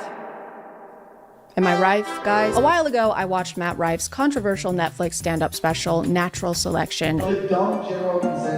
If you aren't familiar with him already, or if you are and it's just been a while, here's some quick spark notes. He got a majority of his success from viral TikTok crowd work videos, also got a majority of his success from a mostly female audience, began getting more mainstream opportunities, and immediately started renouncing that mostly female audience and saying that his comedy is for the boys. Publicly poked fun at Walmart Yodel Kid Mason Ramsey on Twitter, and finally claimed that people find him less funny because he is actually too sexy. I mean, people don't want to laugh at like physically attractive people. I think it just makes me work that much harder on the material and the jokes that I'm trying to tell to get people to focus on the real show at hand. So guys, if you've ever not laughed at one of my jokes, this is hypothetical, that's never happened obviously, it's probably because my skin was too clear that day. Don't worry though, I'm in my luteal phase, so you're gonna be laughing to tears today. Since the release of his Netflix special and all the controversies that came with it, I haven't really seen or heard anything about Matt Rife, which is why when a friend of mine sent me a link to a movie he starred in, it was like seeing an old friend, except they're not really a friend at all, and I didn't really want to see them either. But after watching this trailer and seeing the like to dislike ratio, I knew I had to watch this movie. This is one of the top destinations in the world for altitude training. Cell phone coverage.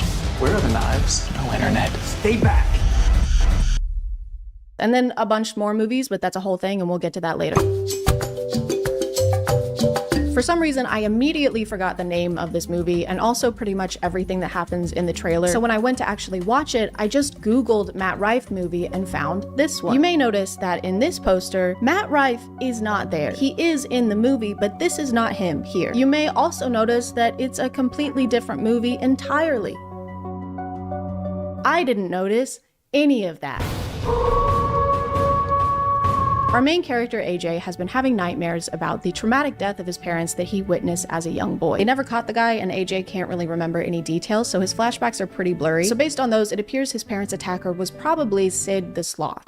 AJ has been trying to revisit these memories in order to remember more details, but his therapist urges him to take things slowly. There could be dangers in unlocking these memories, AJ. We don't really know how the system will react. Don't rush the process. But right after this, he suggests that AJ go back to the place where it happened. Well, isn't there something else we could do? There's one thing. Go there. So it kind of seems like his therapist hates him. Hey, you know that place where your parents died brutally to an unknown danger that for all we know could still be there? I think you should go there. I think you should take your wife with you. I think you should take everyone who means anything to you to Murder Mountain, in my professional opinion. AJ immediately begins planning the trip, which couldn't come at a better time because his wife has some wonderful news to share with him. And now we will have a family of our own.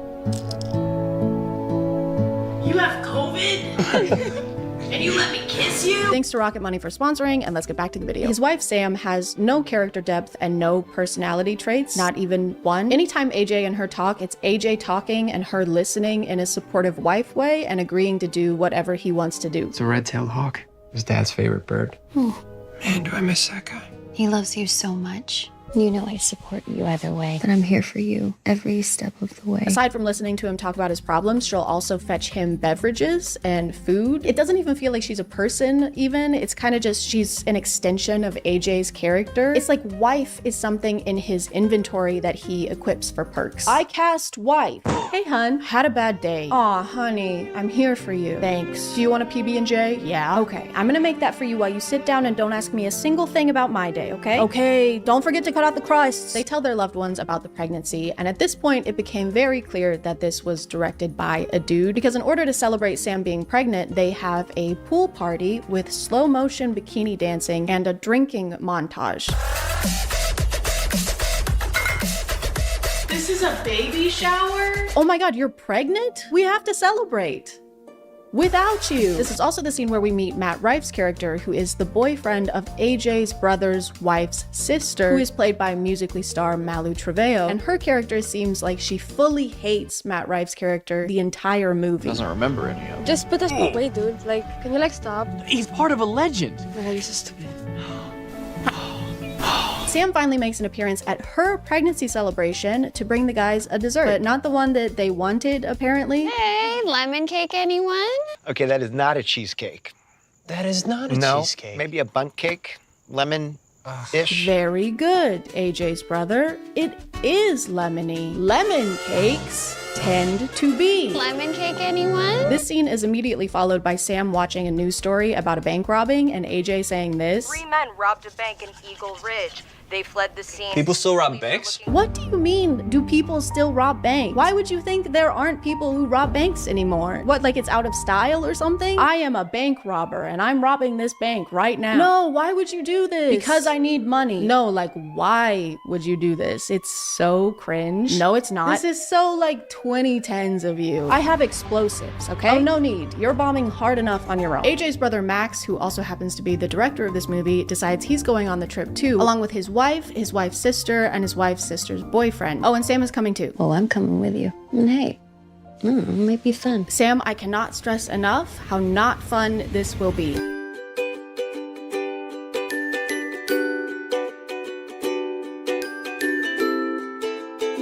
Why is this shot so long? Why does it go for so long? On their way to the mountain, they drop their dog off with their cousin, and there's a good 30 seconds where it's trying to escape. Yes. What's Hey, up, cuz? So, looks like a real family event. Should I go check them out? Hey, let that dog go. I'm no body language expert, but his body does not want to be here. While they're hiking up the mountain, they run into a couple leaving, and they literally try to warn them not to go up. I'm gonna be honest, I don't think you should go up there. It's pretty shady. I mean... Yeah, we were hearing all kinds of weird noises. I don't know. You think the woods are pretty shady? Yeah. It's full of trees. There's gonna be shade. Yeah, we're not too worried about it. See, we brought these 2 guns, and they're good to go. Did they just tell Matt right to be himself. Danny Trejo is also here. He and this guy are the ones who robbed the bank, and they're on the mountain trying to flee. And none of that matters. I can't stress enough how little this plotline matters. The most important thing is that every time he comes on screen, there's these 4 ominous guitar notes that play.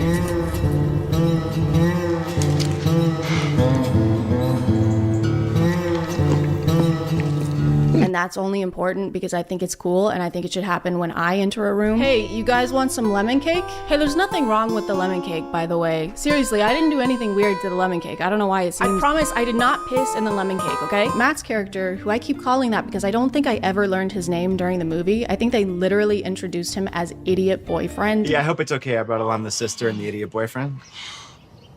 Oh, pool time. More pool. So Idiot Boyfriend does some online researching about the mountain and realizes who AJ is and why he wanted to come here. It was you. The kid from those stories. Yeah. For some reason, he's excited to make this discovery, like it's a cool thing he just learned. You really don't know what happened to your parents? What? Dude, that is awesome. Wait, you're that kid whose parents got brutally murdered? Lucky. Mine are just alive and enjoying retirement, so that fucking sucks. After settling into camp and meeting bank robbers while being very casual about the fact that one of them is covered in blood, everybody goes to bed and starts doing the dirty and squirty very loudly. No!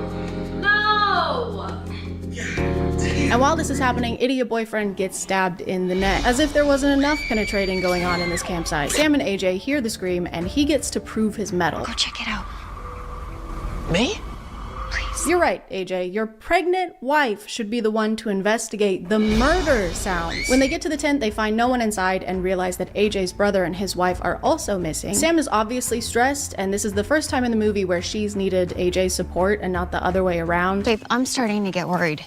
Hey, you know the song Freebird? That's Max's philosophy on life. Babe, don't worry about them being missing. Think about the song Freebird. They spend the next big part of the movie wandering around trying to find everyone and eventually finding them, just not in the most optimal condition, being alive wise, because they're all dead.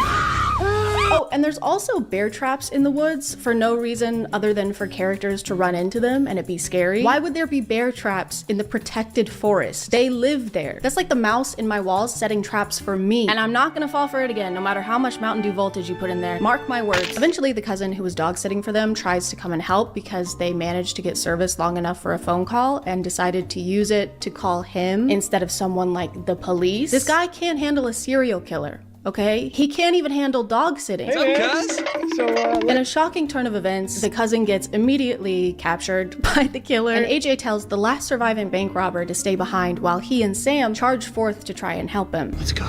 Stay here and cover us. Come on. Or maybe have your pregnant wife be the one who stays behind at a safe distance instead of this guy you don't know. Maybe have him run at the dangerous killer with you. It's whatever though, Sam ends up being fine, and by fine I mean she gets stabbed. While everyone has been getting viciously murdered, the 2 park rangers have been lollygagging. I don't have any other words to describe what is going on with them. They're driving to check on them because something suspicious was reported, but they do not have a single shred of urgency.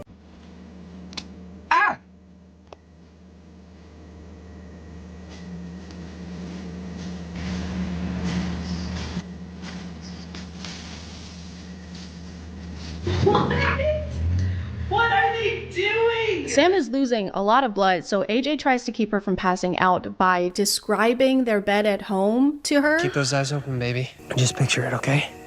We go home, get in bed, cuddle all morning, and then we have a movie marathon. Babe, don't piss yourself. Just close your eyes and imagine you're standing in front of a big toilet right now. Babe, just imagine how nice it would be if you were using a big toilet, if you were pissing in this big toilet right now. Sam and AJ finally defeat the killer and pull off his mask to reveal it was his brother all along. Hey, little bro. You're telling me this was fake? You're telling me this wasn't really his body? His brother reveals that the reason he killed their parents 20 years ago was because he was actually adopted, and when AJ's mom gave birth to him, they started paying more attention to AJ than they were to him. She called you her little miracle baby. It's like I didn't even exist anymore. So you killed him? Which doesn't make any fucking sense. If he was jealous of the parents giving more attention to the younger kid, wouldn't he want to murder him? Why would he kill his parents if he wanted them all to himself? Yeah, my parents haven't been giving me as much attention ever since my baby brother was born, so I killed them. And now they'll never give me any attention ever again. Problem solved. They end up having a tussle on the cliff where their parents died, and during that, his brother also falls off the cliff to his death. And that's actually a great way to bring this all full circle. He ended their parents' lives here 20 years ago, and now karma has caught up with him and he meets the same fate. Except that's not the ending. Instead, we jump forward like a year. They've had the baby, they've returned to normalcy. How do you feel otherwise, AJ? I'm doing great, Doc. Still no setbacks. All of your friends are dead. And then his brother just shows up again, alive. Hello, Sam. AJ says he sees him driving past while he's on the way to a business trip, but I think they forgot to film the actual shot of the actor, so it's just this. We could get a chalupa. What's happening? What's Hey, he you saying? see that guy driving? What? So they turn around and go back home with the least amount of urgency possible.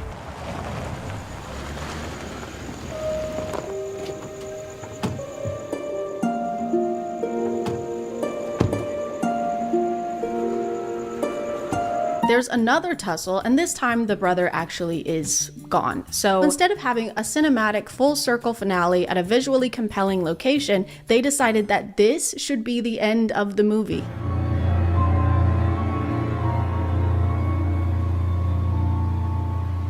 That's the end? Not only were the last 20 minutes of this movie completely pointless, but I started to pick up on something very strange. Notice how we haven't seen any alien spacecrafts in this movie, or how not a single person has rode a bike, ridden a bike, rided a bike. It suddenly hit me that I had watched the wrong movie and that the last 2 hours of my life had been a complete waste. Do you have any idea how productive I could have been with that amount of time? I could have played 6 rounds of Fortnite with that amount of time, or 4 if I consistently made top 10, which is less likely. Moving on to the Matt Rife movie I was actually trying to watch. A renegade film? The title Trapped In is spelled with 2 N's because they're trapped in and in. Kind of like how Matt is spelled with 2 T's because his acting is 2T, like farts. In this one, Matt plays Connor, the newest addition to a biking team that's training for an undisclosed biking contest thing. They're probably gonna race, if I had to guess. Easy, Connor. You're gonna blow up her body, buddy. Connor and Greg are pulling away. That looks awful. Connor seems to have some anger issues and also some beef with the team captain, Greg. Rolling with the pros now, pretty boy. The whole team and their coach traveled to Andorra for a training trip at this isolated inn with little to no cell service and with innkeepers who are weirdly horned up. One of the innkeepers has clearly dubbed audio to the point that it sounds like she's in a video game cutscene. Welcome to the Auberge Piage. My name is Jean-Luc, and this is my lovely partner, Nathalie. Bienvenue. Welcome to a little inn. Welcome, my name is Jean-Luc and this is my partner, Natalie. It's me, Mario. They give the team a tour of the inn and they get to meet the other guests. Over here is the pool. You see, we have still a few guests. Oh my god. As you can see, our inn is very isolated, so we don't get many guests, aside from 15 of the most gorgeous women you've ever seen in your entire life. We then get a pool party scene that goes on for way too long.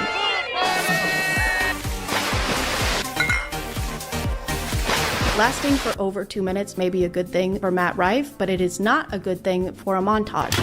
I also want to point out that this is the second Matt Rife movie I watched, and this is also the second time there's been a pool party with women in bikinis dancing with each other. What a weird coincidence that I'm sure won't be repeated at some point in the future. They have Matt's character start vlogging during this trip as a kind of narrating tool. This is my first time out of the country, so I figured we'd give this little vlog thing a try. Don't. He also uses this as an outlet to constantly complain about the team captain, Greg. I mean, I understand the guy is the best. I get that. But, okay, everything you say can't be some egotistical, arrogant response, okay? Yeah, would suck if someone was like that. I mean, people don't want to laugh at, like, physically attractive people. Greg has a girlfriend named Andrea who flies out to stay with him for the rest of their training trip, and Connor starts immediately flirting with her. You look really nice. Okay, weird. At least now I know why he never shuts up about you. He's hitting on his girl? Oh, and his girlfriend came today. Andrea. Ew! She's cute. She's very cute. On their first day of training, Greg crashes his bike and gets injured. Oh man, this is gonna ruin the tour. The Tour de France. They take Greg back to the inn and watch a newscast announcing that there's a suspected killer on the loose. Federal and local officials have been alarmed and overwhelmed by the sudden and sheer volume of dead bodies over the last 24 hours, bringing the known death toll to a staggering 28. 28? Y'all have found 28 bodies, and all you've done so far is be alarmed and overwhelmed? Also, when they first got here, they were talking about how tiny and isolated this town is. Our town is so small, so remote. People come and sometimes they never leave. Yes. So 28 people has to be like half the population. Investigators don't foresee an end to this killing spree until the killer or killers is caught. So true, bestie. We don't know a lot about what's happening, but we do know that it's going to keep happening until it stops happening. And that is on God. But this somehow gets even more confusing because later that same day, they get another newscast saying this. What just hours ago was believed to be the work of a serial killer is now being described by health officials as some sort of virus. Virus? What? This is insane. How could they possibly suspect a serial killer if it was a virus killing all these people? You're saying they kept finding bodies with no external wounds and never considered it could be anything else? Do they even know what a serial killer is? I'm very sad to announce that this man is dead. By serial killer. What? Who's the killer? A very deadly virus. Wait, but you said it was a serial killer. I've named the virus serial killer. Why? Because it's caused many deaths. Is this a joke to you? No, I am taking this very serially. The virus is not your typical kind of virus, though. It's one that you can actually see. Sometimes it's a mist, and other times it's a humanoid fog cloud with limbs that can grab people and also make them vape.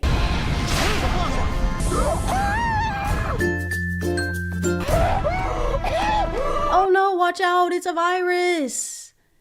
And it's gonna make you lit as hell! They stay in the inn for weeks waiting for some kind of news that it's safe to go out or that the virus has been contained, during which Connor keeps making vlogs that are usually spliced with him doing workouts furiously. I'm losing my shit.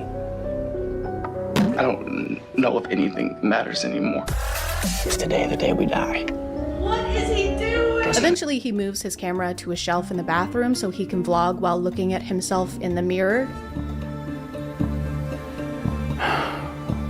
So we just try to keep things as normal as possible. Which is probably his best acting in the movie so far because he's not acting. This is his morning routine. Eventually, the virus gets everyone except for Connor, Greg, the team captain who's been injured for months with no professional medical attention, and Andrea, who has a habit of screaming at the top of her lungs anytime the virus gets someone. Jesus. Coach. Don't scream. At this point, it's been months and they've been running out of food for a while when Connor decides to reveal that his parents were survivalists, and so he knows how to forage for food. My parents were survivalists. I mean, there's plenty of mushrooms and edible plants all around this area that we could eat. Oh, no. And they don't want him to do that because the virus is still around and it's dangerous to go outside. But eventually they completely run out of food. So he takes a home goods basket and makes them a full course meal with 2 mushrooms. He found a whole onion while he was foraging? So thanks to Matt being in his trad rife era, he and Greg are finally able to make some kind of amends. This is actually really fucking delicious. It's so amazing, Connor. We definitely should have listened to you sooner. Yeah, you did really good, kid. Did Matt write this movie? Yeah. But after this, they get another newscast with another update. It appears the authorities have finished their investigation into the multitude of deaths originally assumed to be caused by a virus. Experts are now saying we are being invaded by a species of extraterrestrial origins. We have no further information at this time. What kind of experts do they have working on this? I don't think they have their greatest minds on this case. It has been months, and they just now realized that this can't be fought with a vaccine. We've tried NyQuil, we've tried Dayquil, I don't know what else. That's what's been behind the mist this entire time? Fucking aliens? Well, no one said you have to do that. I really don't know how Greg has made it this far because, again, he's had open wounds on his back for months. And that's fine. He's gonna be fine. As long as he likes having sepsis. Oh my god, sepsis? What are you doing on my back? Killing you slowly. Oh no, I'm stuck. Sepsis? That's the muscle atrophy setting in. And I get a trophy? That's so sick. Unfortunately, Greg does not make it for much longer. It could have been his injuries. It could have been eating mushrooms given to him by a frat guy. He gives Connor a whole speech about how he's gonna have to be the one to take care of Andrea and basically gives him his blessing for them to be together. I know how you feel about her. It's okay. It's okay. I promise. It's kind of like he bequeaths Andrea to Connor like you would a family heirloom, like a piece of furniture. And that's the most romantic thing you could do. We skip forward 2 more months and Connor is asking himself the really important questions, like how long am I supposed to f***ing wait before I make a move on this grieving woman? I've felt this way about her since literally the day she got here. How long until I'm supposed to make a move? What? That's what you're worried about right now? He also thinks that he and Andrea were destined to be together. Trying my best to take care of Andrea, but it just doesn't feel right. I know it sounds corny, but maybe it was meant to be. Tell me that's coincidence that we're the last 2 left. Hey, I know your partner just died or whatever, but have you ever considered that was supposed to happen? Have you ever thought about how maybe it's good that that happened so that me and you could bang? So maybe he just needed to get out of the way. Maybe it's good he's not around anymore. The last 20 minutes of this movie are dedicated to Connor and Andrea ending up together. He makes a move by cooking her a romantic dinner of spaghetti noodles and meat sauce that he foraged in the woods. Well, this looks amazing. Thank you. Literally cashews and lettuce.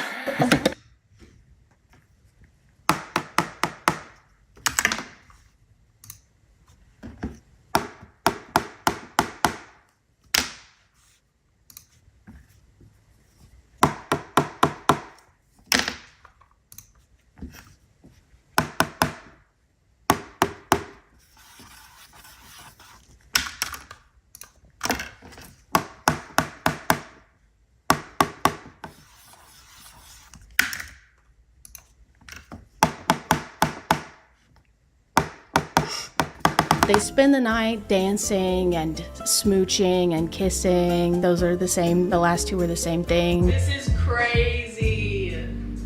We just spent this movie waiting for her boyfriend to die. And while they're in the middle of this, the aliens return and begin to beam them up into the spaceship, the alien spaceship. But then they stop doing that. They change their mind. They decide against it. And then they leave. To explain why the aliens had a change of heart when it came to these 2 when it's been ruthlessly taking everyone else out, the movie says, hey, don't worry about it. Don't worry about it, toots. When the beam of light came down from the craft and it hit us, I got this, like, I don't know, download, like a telepathic connection. Why it spared us, that I don't know. Oh, great, you don't know. Apparently, all of this was caused by AI. The crafts were controlled by artificial intelligence. And it's over now. We are now getting reports from all over the globe saying the alien crafts are gone. Experts are baffled. We are now receiving reports that this movie is over now, and so are we. We don't know how to end it, so stop asking us any questions. Also, experts are baffled, so that's pretty on brand for them because it's all they've been this entire time. I didn't realize this until the credits, but Matt Rife actually produced this movie, which means he probably had a direct hand in having someone say, you were right. You've been right this whole time. We should have listened to you sooner. Promise me when I'm gone that you'll sleep with my girlfriend. After this, I thought I was done with Matt Rife movies until my friend sent me another Matt Rife movie on Tubi. If I can even call them that at this point, these are not the actions of someone who wants me to thrive. Could I have stopped after Trapped In since it was the movie I meant to watch and there was more than enough material in there to make a whole video about? Yes. But now I had seen 2 of them and I started to wonder, did I just get unlucky? Or is every Matt Rife movie terrible? I had to watch this movie multiple times because the first time I watched it, I was trying not to throw up. Not because of how bad the movie is, but because I was drinking a couple glasses of Josh wine and immediately got so sick. So I don't recommend that wine and I don't recommend this movie. Guys, if I had $1 for every Matt Rife movie that starts with a guy recounting a traumatic event to his therapist who wears glasses and has plants behind him in order to remember more details about said traumatic event, then I would have $2. And I couldn't afford a carton of eggs. This guy is named Wayne, and he's actually not our main character. In fact, he's not in this movie at all, really. All the movie really wants us to know at this point is that Wayne is in a psych ward and has been since he was humiliated and bullied by a group of kids from his high school. Oh, and they also want us to know that he hit someone in the head with a food tray. I love that the sound effect sounds like he hit them with a concrete block, but when he tosses it down, it's the thinnest, flimsiest plastic. The main characters of this movie are actually the high schoolers who did this to Wayne. That's right, we get to spend the whole movie with the bad guys. Everyone in the friend group is an influencer or an aspiring one, so they're all trying to get to 500K on InstaTalk by doing things like this.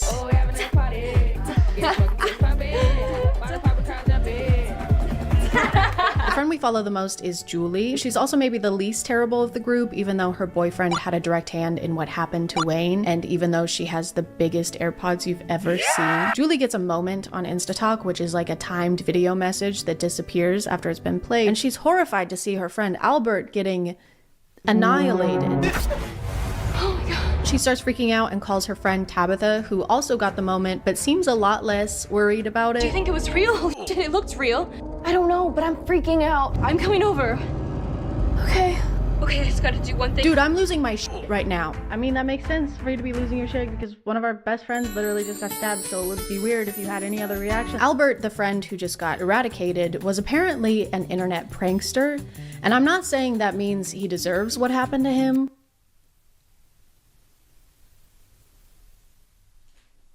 I'm not saying that. Because Albert is known for doing some pretty over-the-top pranks, they don't really do anything about the fact that they saw this video. It takes them an entire day to even try and call him, and when Julie suggests it, her boyfriend acts like she's crazy. Should we call him? Call him? Yes. Be serious. This is an emergency. We need to call him. Call him? It's 2021, okay? We don't call people unless it's a matter of life and death. And not even then, still. Matt Rife plays this guy, Darren, who is dating Tabitha, the hair-fixing girl, but consistently cheats on her with another member of the friend group. And they do really sexy things together, like eat berries on FaceTime. I'm gonna cover you in chocolate sauce. And then you're gonna lick it all off. I'm sending you to college, baby. You're sending him to college? That's actually very nice and supportive of you, wow. And then I'm gonna put a kiwi in your belly button. And then what are you gonna do? And then I'm gonna financially support you while you obtain higher education to avoid crippling debt via student loans. Oh my god, babe, you're so hot. Tabitha's dad is the same guy who plays the murderous brother in Curse of Wolf Mountain, which he directed. And he also directed this one where he plays a creepy, gross guy. If you just need someone to talk to, I'm a pretty good listener, and my phone's always on. Yeah. Julie's boyfriend thinks he sees Wayne one night, so he does some digging and finds out he's been released. 2 days ago, I hacked their site. Just get your ass over to Skyjacks, okay? Fine. My mocha! The movie really wants us to believe that Wayne is the one killing people off, but they don't do a very good job of convincing us. The only thing that makes it somewhat believable is how much damage he can deal with a styrofoam tray. During a heart-to-heart, Tabitha opens up to her boyfriend, Darren, Matt Rife, about her previous relationship. Darren, I had this boyfriend when I moved here. We dated for a year before I found out he was f***ing half the school. It really messed me up. Tabitha, okay, I would never, ever do anything like that. Man, I sure hope this guy makes it. I sure am rooting for these characters so far. They get another video of one of their friends being annihilated, and the sheriff finally starts to do some investigating by going to see Wayne's psychiatrist and asking some hard-hitting investigative questions. I'm just chasing down any lead that I can get. And you haven't got any. Doc, why are kids today so casual about telling the whole world, total strangers, what they're up to at any given moment? Hey dude, you have to pay for a session just like anybody else. You can't just come in here pretending to investigate a murder and then start asking him about your incomprehension of the youth. I mean, it all just seems to be so damn stupid. I can stop you there, Sheriff. Yeah, you should stop him there. Until he writes you a check or something. Damn. This is clearly one of those social media bad movies that was made by somebody who needed their kids' help to make their Facebook account. Which is fine, it's just funny to make your movie topic about something you aren't super familiar with. That's like if I made a movie about not being sick as fuck. After losing two of their nearest and dearest friends, everyone is obviously miserable. Lee in need of a pool party. I cannot make this up, guys. There is another pool party montage in another Matt Rife movie. That's 3 for 3 Matt Rife movies. That's all. If I had $1 for every time this happens and $1 for every time a guy opens up about his past trauma with the psychiatrist with the glasses and the plans behind him, then I would have $5. And I still couldn't afford a carton of eggs. The movie also seems to want us to believe that Beth, the girl Darren is cheating on his girlfriend with, is the reason he's cheating on his girlfriend, as if he's not actively making the choice to do so. I care about you, okay? We've had a lot of fun, but I don't want to do this anymore.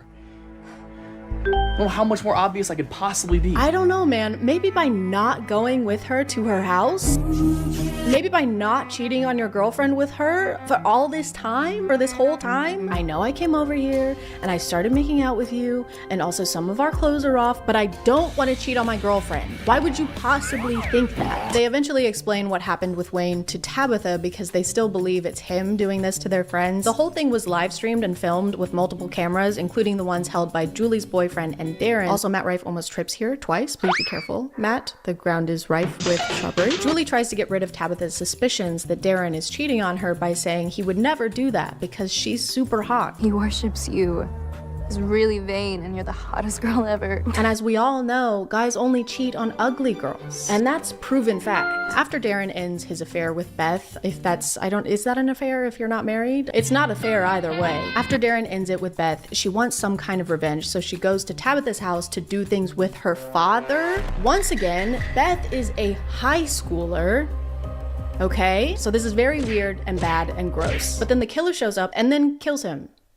So that's good, but it's definitely a choice to be the director and cast yourself in a role where you get to make out with a woman half your age. Especially when, aside from this, the dad has nothing to do with the story. So for this scene, we're gonna be pretending to give any cash we might have in our wallets to the guy asking us for any cash we might have in our wallets. And to play this character, I've chosen me. Does this advance the plot in any way? Yes, it is an advance for me. The finale of this movie is like trying to open a pickle jar and then spinning in a circle and then starting to braid your hair. Because it's twist after twist after twist. We finally get the reveal that the killer has been this guy all along. You know, this guy that we all remember and haven't forgotten because he's had so little screen time. He says that it's to get them back for letting him take the fall for what happened to Wayne, but he's the one who literally orchestrated the whole thing and live streamed the whole thing to his audience, so I don't understand what he thought was gonna happen there. Except wait, we get another reveal that he has an accomplice who turns on him, sadly. And who is that accomplice? It's Tabitha! And her motivation is that she knew this entire time that Darren was cheating on her and thought that the friend group was lying to her about it, which they were, except for Julie. At some point in all this chaos, Wayne finds Julie to try and warn her about the killer. Not the best timing, Wayne. There's been some signs. And she's scared at first, but she has the realization that it's not Wayne doing this to them, just in time for her dumbass boyfriend to burst through the door and kill Wayne. No! They made his life miserable, and then you have him die at the hands of the guy who did the life miserabling. And what's even worse is that the only two people to survive after defeating Tabitha are Julie and her dumbass boyfriend. That's right, Jeremy makes it out of this alive. Isn't that amazing news? Doesn't that feel right and good and balanced and balanced? They even get a happy romantic ending scene together.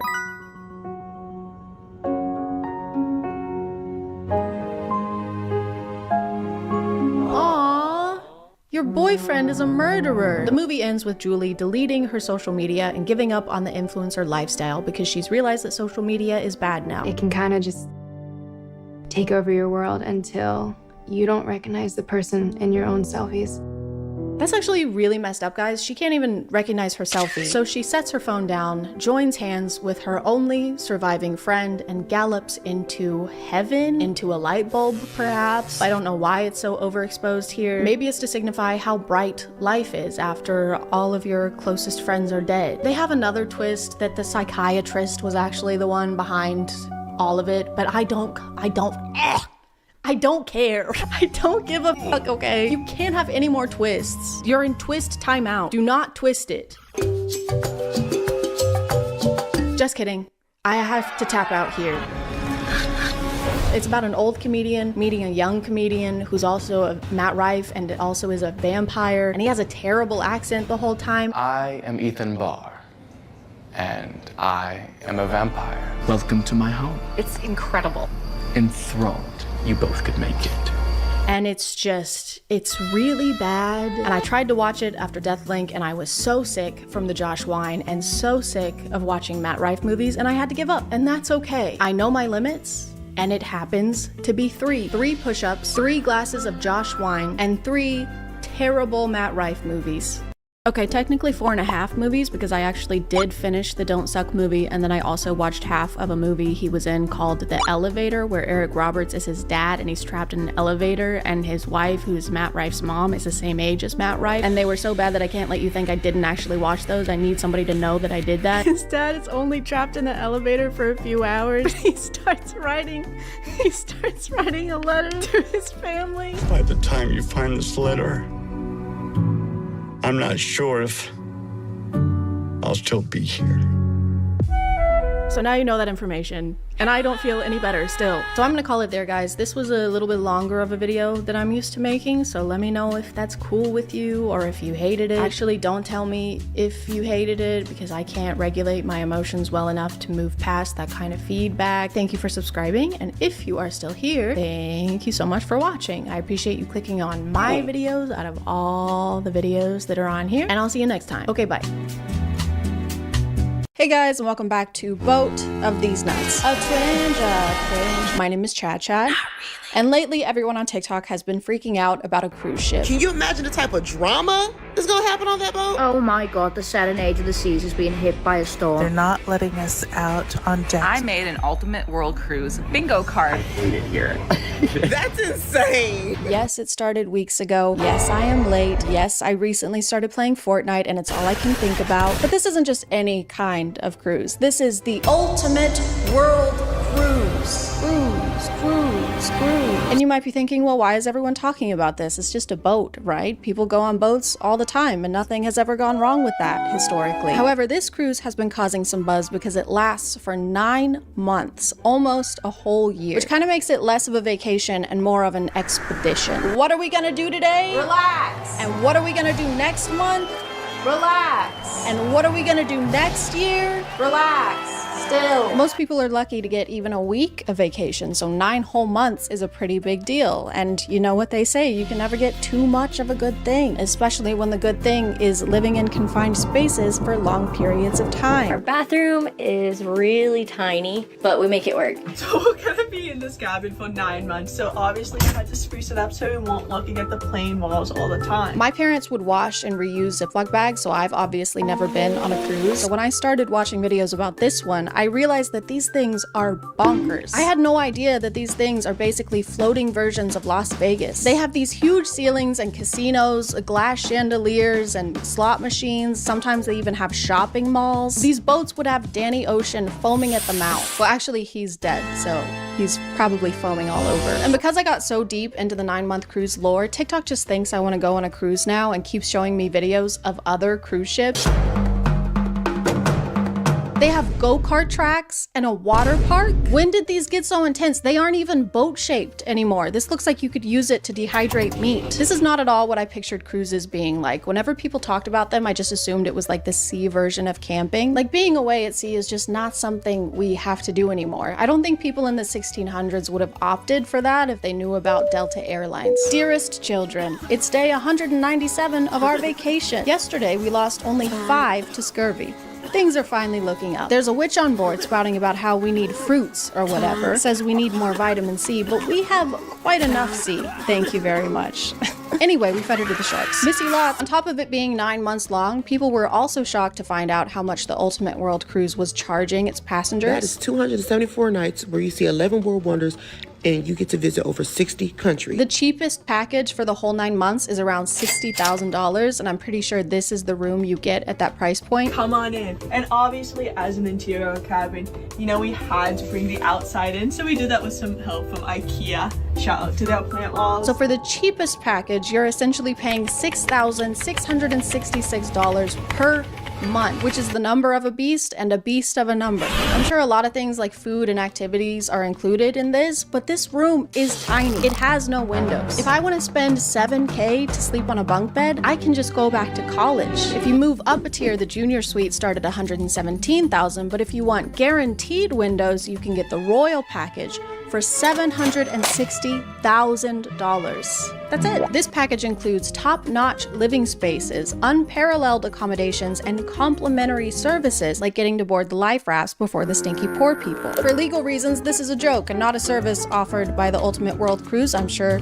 they treat every passenger equally and would never sue a YouTuber. A lot of the ship's passengers started posting videos to kind of document their journey, including ship tours. The Centrum is also just the main meeting area for any big party that the ship is having. So, and a few other things on Deck 5 is Next Cruise, which is where you can book your next cruise. They even have a place dedicated to where you can book your next cruise in case you're still feeling a little too financially stable. Because if there's one thing I love to do on vacation, it's pay for a whole nother vacation. The passengers have also been posting videos to give us an idea of what the food is like. That was like an American night, so look what my husband had.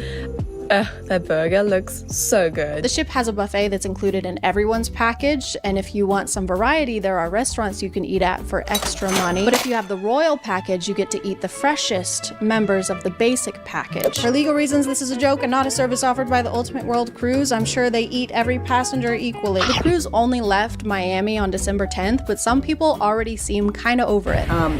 Here we are at day 46, 47, 48, whatever we're at, and yeah, I finally got sick of the food about 2 weeks ago, and I'm eating a whole lot less. They've been hitting so many storms that it's affecting how much they can port and actually travel on land. It also means that there's a lot of seasickness. As we head through the Drake Passage, the winds are high and the ship is rocking.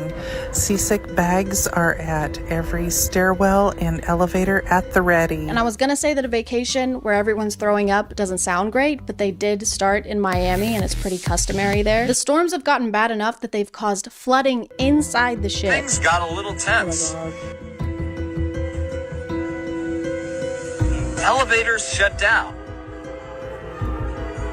But this amazing crew jumped into action. Which looks really scary, but some people on the ship don't seem very worried about it. Like, I get that the crew is probably prepared for things like this in a storm, and they are on the ocean, but water inside the ship notoriously is not a good thing. These people are running on treadmills like nothing is wrong. Did nobody tell them? Guys, it's a swamp in here. What the hell, man? I put on deodorant this morning. No, I mean it's wet. I have hyperhidrosis. You need to run. I know, I am. I'm not sure who started it or if it was a collective kind of thing, but people have been speculating on how this cruise is going to play out. I made an Ultimate World Cruise bingo card for anyone else who is buckling in for this 9 months TikTok reality show and wants to have a little fun. They've been making bingo cards and lists of what they think is going to happen during the 9 months, but they usually involve horrible things happening to the passengers. Mass illnesses, mass STDs, pirate takeovers. You guys are going to manifest something really bad for these people. None of this can feel great for them. Imagine how unnerving it would be to see the internet essentially betting on your trip going wrong somehow. Oh, you're going on vacation. Great. That's great. I sure hope nothing bad happens. I sure hope you don't get chlamydia. Eventually, the cruise was being termed a reality show, with the lens, I guess, being the passengers' TikTok videos. Several of them are influencers, and whenever TikTok finds one of their videos, a lot of the comments will say things like, "New character unlocked," or "I love finding a new character." And I think it's funny to act like these normal, real people are like playable characters in Super Smash Bros. Dark Samus versus Natalie from Rhode Island. Fight! Okay. I know people are just curious to know what's going on such a big ship with so many people, but to me it feels weird to act like they're reality TV stars or on some kind of show. Like, some of these bingo cards aren't predicting light things like someone getting a sunburn. They're predicting things like a murder mystery. I know this is a game, but the game is not Clue. And a brawl? This is a cruise ship. A lot of the passengers are like over 60 years old. What are they gonna brawl about? Gas prices? This one just says iceberg. Are y'all okay? Here's just some more examples of a bingo card. Heart attack or stroke. Fire. Port kidnapping. Man overboard. Parasites. Flesh-eating bacteria. Alcohol poisoning. Rats or mice. Overdose. Do you want these things to happen? I'm not a very spiritual person, but I genuinely feel the need to make a positive bingo card to try and cancel out the energy they've been sending their way. So I went ahead and made my own. I predict there will be a kidnapping of our hearts. Fire. Outfits. Slay queen. A viral outbreak. of spontaneous dancing and song. Why is this thing flaccid? Stay erect, please. Flesh-eating bacteria, but the only flesh they eat is hangnails and like dandruff, so it's really, really helpful actually. Overdose. Jesus Christ. Overdose on joy and happiness. Send this to 10 of your friends or your phone will break and your mom will turn into Skimpy Toilet. Anyway, I hope everyone has fun and enjoys their trip. I hope everyone makes it home safely. I hope no one wins the bingo game. Any bingo game, not just this one. I am gonna go record myself playing Fortnite because then it's like I'm working, technically.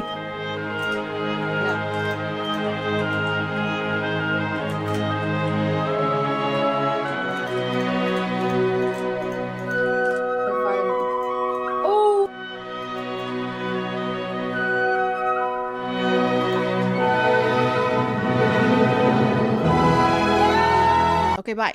Hey guys, and welcome back to Binge. My name is ChadChad. Not really. And today we're going to be learning some girl facts, some facts about girls, some things that are exclusive to only girls, some girl facts. What are girls? Some of you might not be familiar. Girls are very complicated. Sometimes they'll say really cryptic things like, I wish you would pay more attention to me, or I'm hungry. Like, okay. Well, what does that mean? I wish they would just tell us what they want sometimes, you know? No need to be so mysterious, girls. So I did some research. Where else other than TikTok? I love the hashtag girl facts on TikTok because it's so obvious that a lot of the people who post them have never even breathed the same air as a girl. Most of them seem like they came from Google, or more specifically from those weird WikiHow articles, except instead of telling you how to pretend to be a vampire at school, they're telling you what a girl really means when she texts you the letter K. And everyone knows if you want to know something about girls, don't ask girls. Ask dudes on TikTok who copy-pasted baseless studies from the internet and then stood in front of their iPhone camera like this. Okay, first girl fact is actually a two-in-oneer. It's boys and girl facts. Girls fall in love with what they hear. Boys fall in love with what they see. That's why girls wear makeup and boys lie. Wow. I'm 2012 and this is Facebook. One of these is not like the other. So this fact is girls are under a lot of pressure to be pretty and to wear makeup in order to be considered attractive based off of often unattainable beauty standards to appease the male gaze, and boys are liars. It's not their fault though, it's a fact. They can't help it. Yeah, so then I lied to her, obviously, and I told her I was out with the boys, but really I was cheating on her with her sister, and she still doesn't know to this day, and we have 2 kids together, but it's literally not my fault. Like, I'm a boy, and boys lie. It's a boy fact. Sometimes I wear eyeliner. We are experiencing the same thing. When a boy is truly in love, he will act like a child. But when a girl is truly in love, she will act like a mother. I know someone who would really like to speak with you. Why is this fact so not specific? So she falls in love with you and she sets up your doctor appointments or brings you fruit gummies to your soccer game. He falls in love with you and just starts uncontrollably pissing into himself. Once again, it kind of seems like girls are getting the worst end of the bargain. Girls are more attracted to guys who have the ability to make them laugh.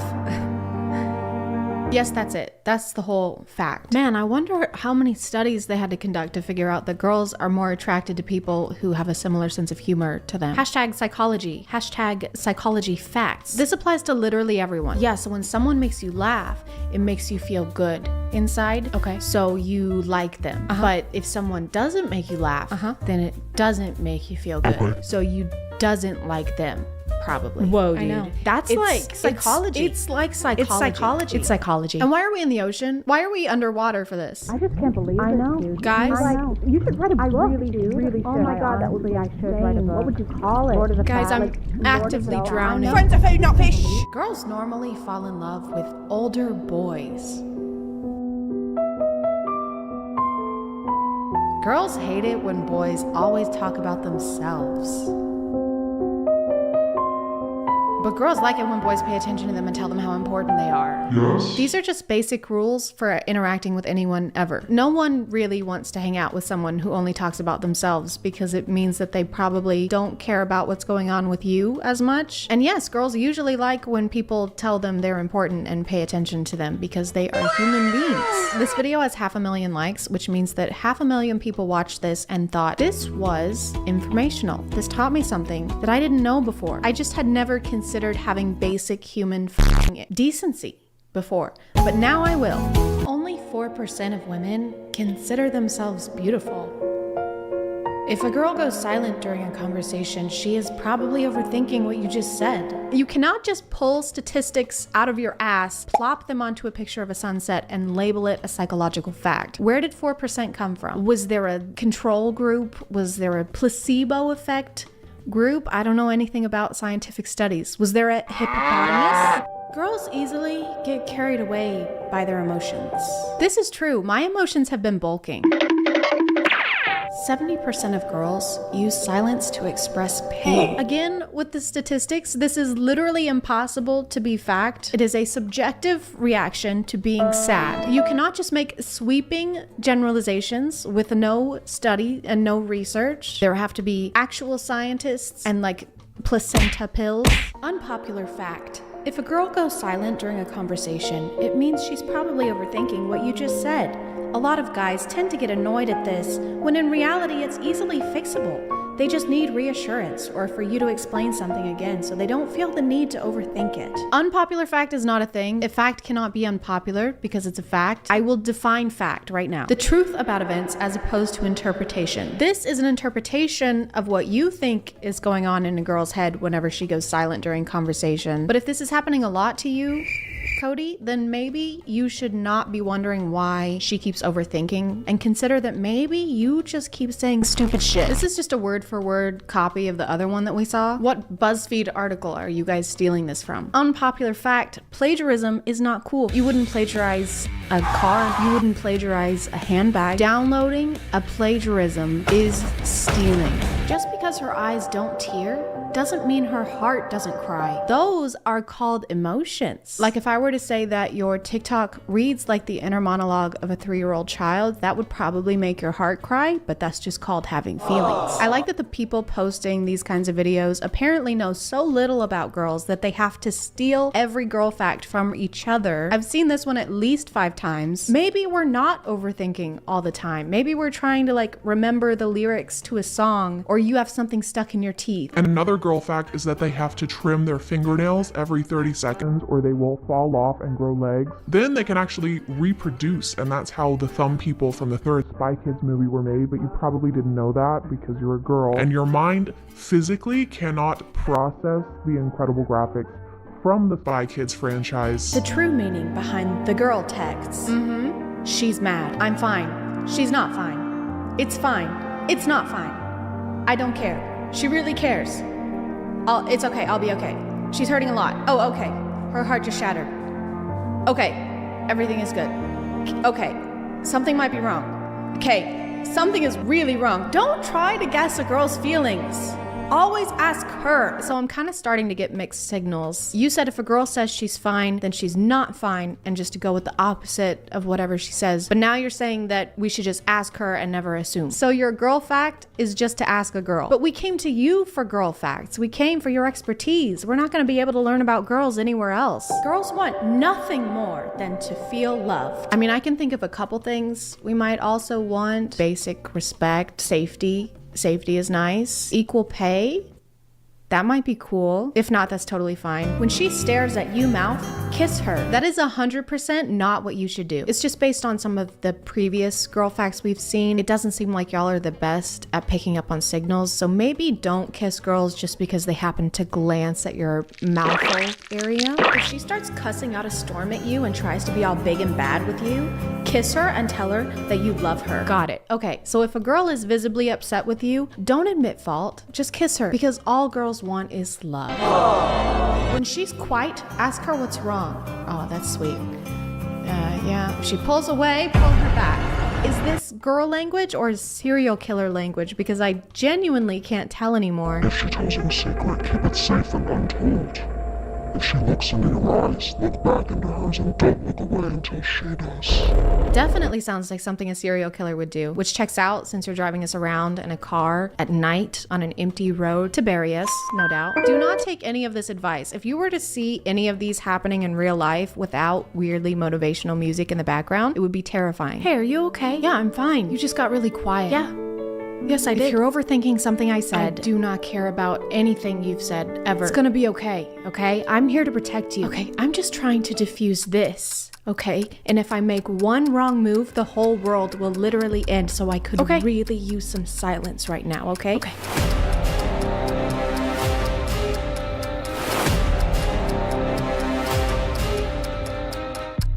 78% of girls use silence to express pain. Oh, for f***'s sake. To conclude this video, obviously do not listen to any of the things in these TikToks, but I'm gonna call it there, guys. I'm sorry if this video was shorter than usual. I'm still trying to get back into the swing of things, but if you are still here, thank you so much for watching. I appreciate you clicking on my video out of all the videos that are on here, and I'll see you next time. Okay, bye.